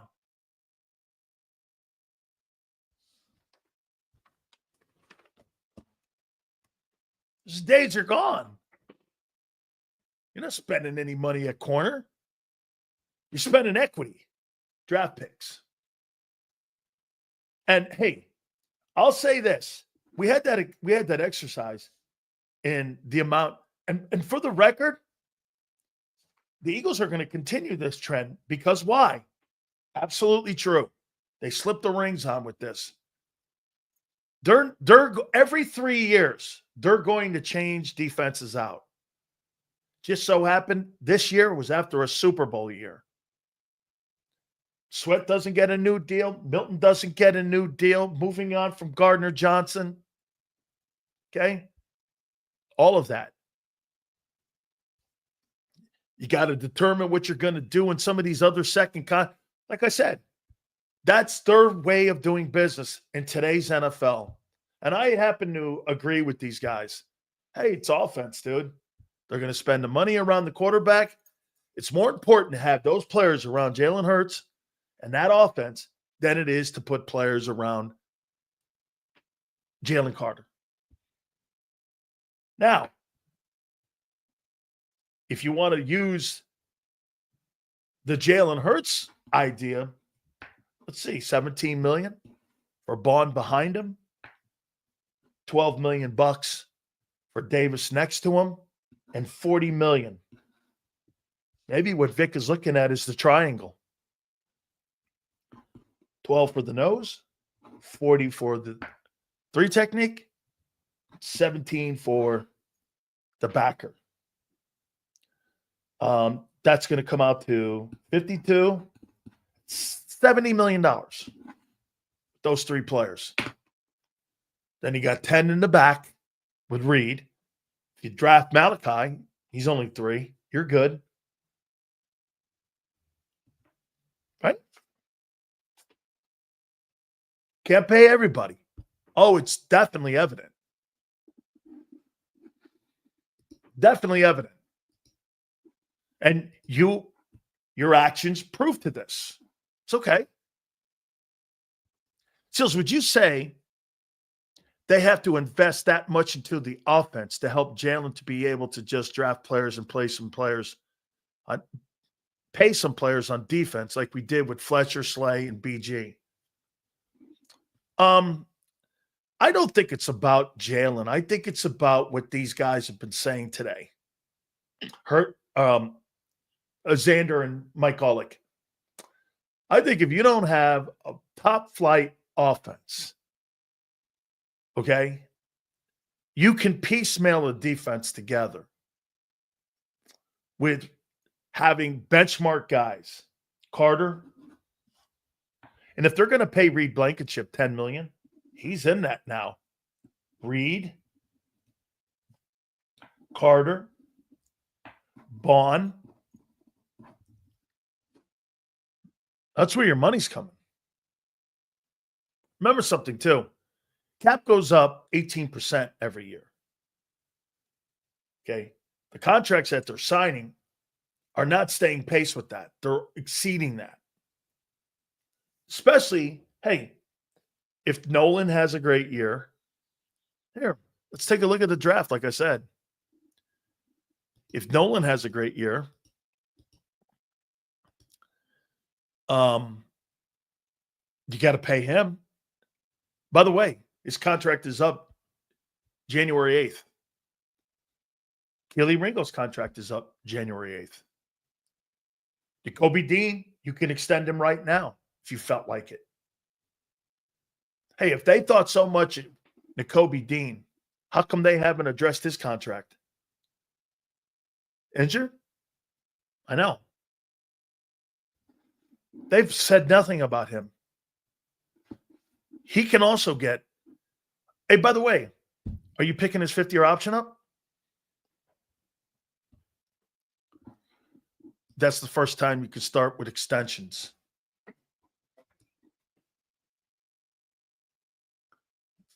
Are you picking the 50-year up? Oh, wait, you can't. He don't have a 50-year.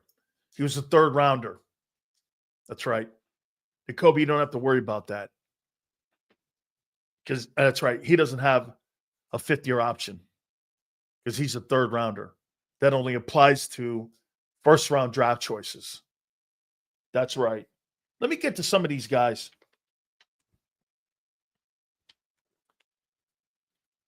Talking to some players, some people in the league. And I got 4 sleepers as of right now heading into Thursday's draft. Potentially for the Eagles, Friday's draft. It's going to be interesting to see what they do if Walter Nolan's gone and Malachi's gone. What do they do down there? Is there anybody that makes me go, hey, let me grab this guy? Where I can grab or trade down. How about if I traded with Cleveland? Say we do this. Say the Browns. Browns take Travis Hunter, right? Browns call up the Eagles. Hey, I like that 32nd pick. They take Jalen Milroe. 32nd pick is this much money. 3.337. Far cry from paying $48 million for Deshaun Watson.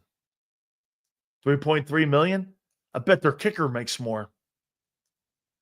Howie turns around and goes, trade down 1 pick, you get another 2. 3. I don't know. You trade down, you don't have to spend that money. Let me tell you what let me tell you here. Here, let's go here. Tell you exactly what the second round, top of the second with Cleveland.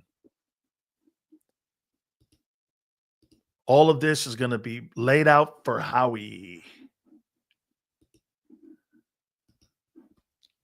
32nd here.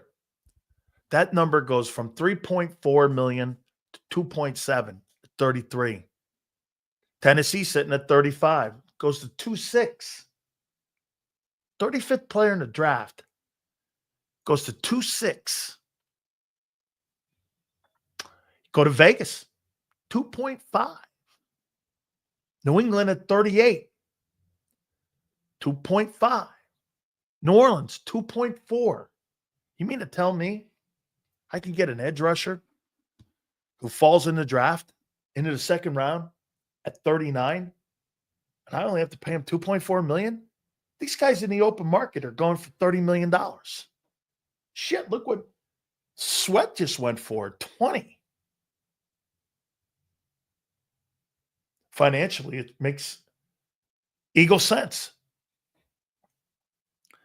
When you're looking at these picks, especially in the second, no 50-year option, and the price tag is insane, cheaper.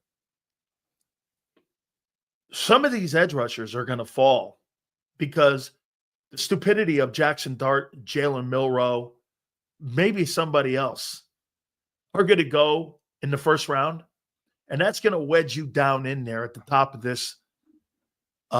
It's going to wedge you down there. And you're going to be sitting there at the top of the second round with teams that maybe want to trade back into the first round at 32 to get a quarterback. And you sit there with Cleveland, 4 years, I could pay a guy $2.7 million. God forbid I'd land on a guy in Pierce Falls there. And you get an edge rusher for $2.7 million instead of $27 million. Jeez. And the guy turns out to be an all-pro. I mean, Chicago, 2.5 at 39. This is where I would go. If those guys aren't there, I'm going to trade with either New Orleans at 40, Chicago at 39, New England at 38, the Raiders at 37, the Jags at 36, Tennessee at 35. Let me tell you something. This right here is as important as the 32nd pick in the draft to Howie Roseman, because the money, here's the averages: 33, 2.7, 34, 2.6, 35, 2.61, 36, 2.6, 38, 2.5. Economic sense.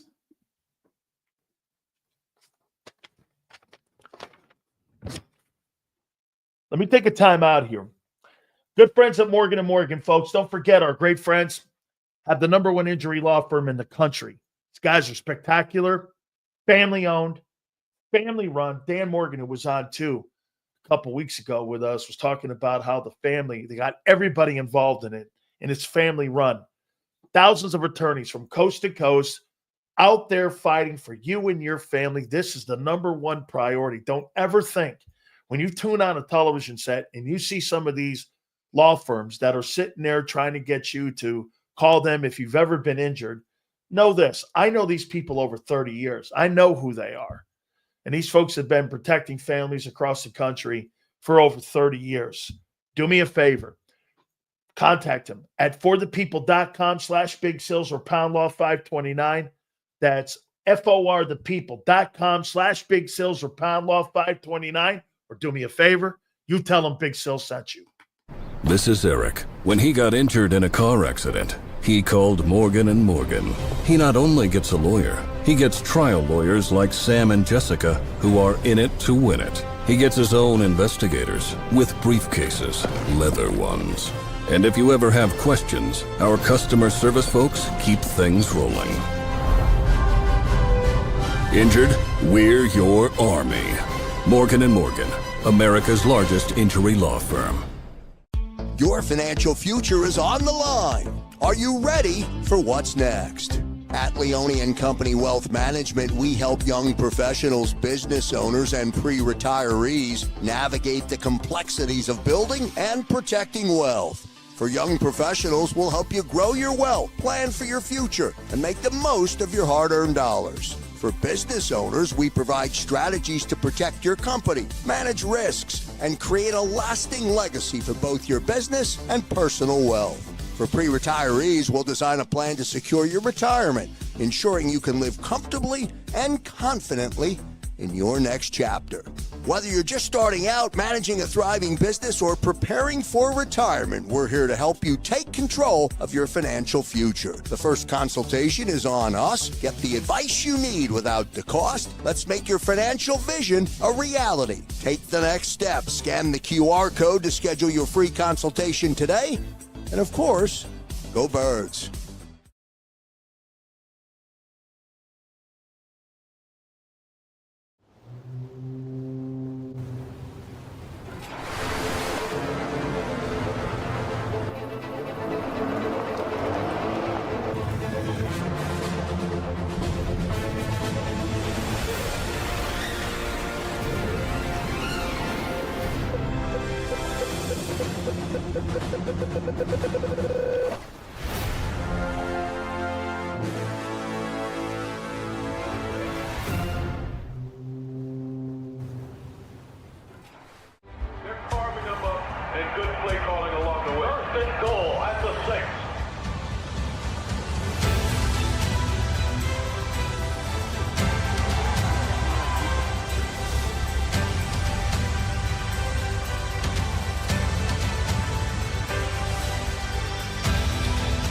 Field of life, First Trust Bank is there for you.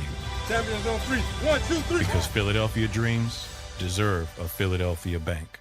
In our hometown, we all look out for each other. We step up to keep our communities going strong. And at Independence Blue Cross, we're here to keep you going strong as the #1 health insurer in the region. No IBX is all.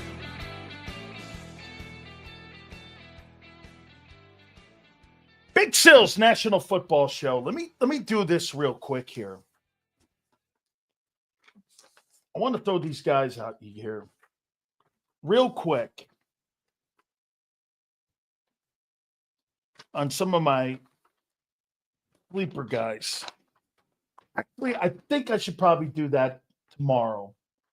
I think I'm going to do that tomorrow because I want to spend more time on that. These 4 guys here will be sleeper guys that a lot of here, these guys that I'm going to talk about are going to be maybe a little short, maybe not that fast. Okay. And there's going to be metrics to these guys. Remember something. You know the difference between the first round and second round for a defensive tackle is this. 1 inch. The difference between being 6'3" and 6 foot or 6'1" makes you a second rounder because you don't have the metric. Or maybe you ran a 4.8 and you had a bad 40 at a pro day and you're truly a 4.6. That's why they do as much as they possibly can to be around these players, talk to them, work them out. Because pro days and the combines and an interview are not enough. I don't think that's enough. I think there should be more detail into it. Especially sitting down and talking to the player and then watching more game film. All right. Great conversations today. By the way, don't forget Michael Irvin's going to join us on Friday, the day after the draft. So we'll have him with us. Guys, thank you so much. Great conversations today. Please hit that like button on the way out. Joe Zander, thank you so much. 2 to 6 tomorrow. We'll see you on the flip side.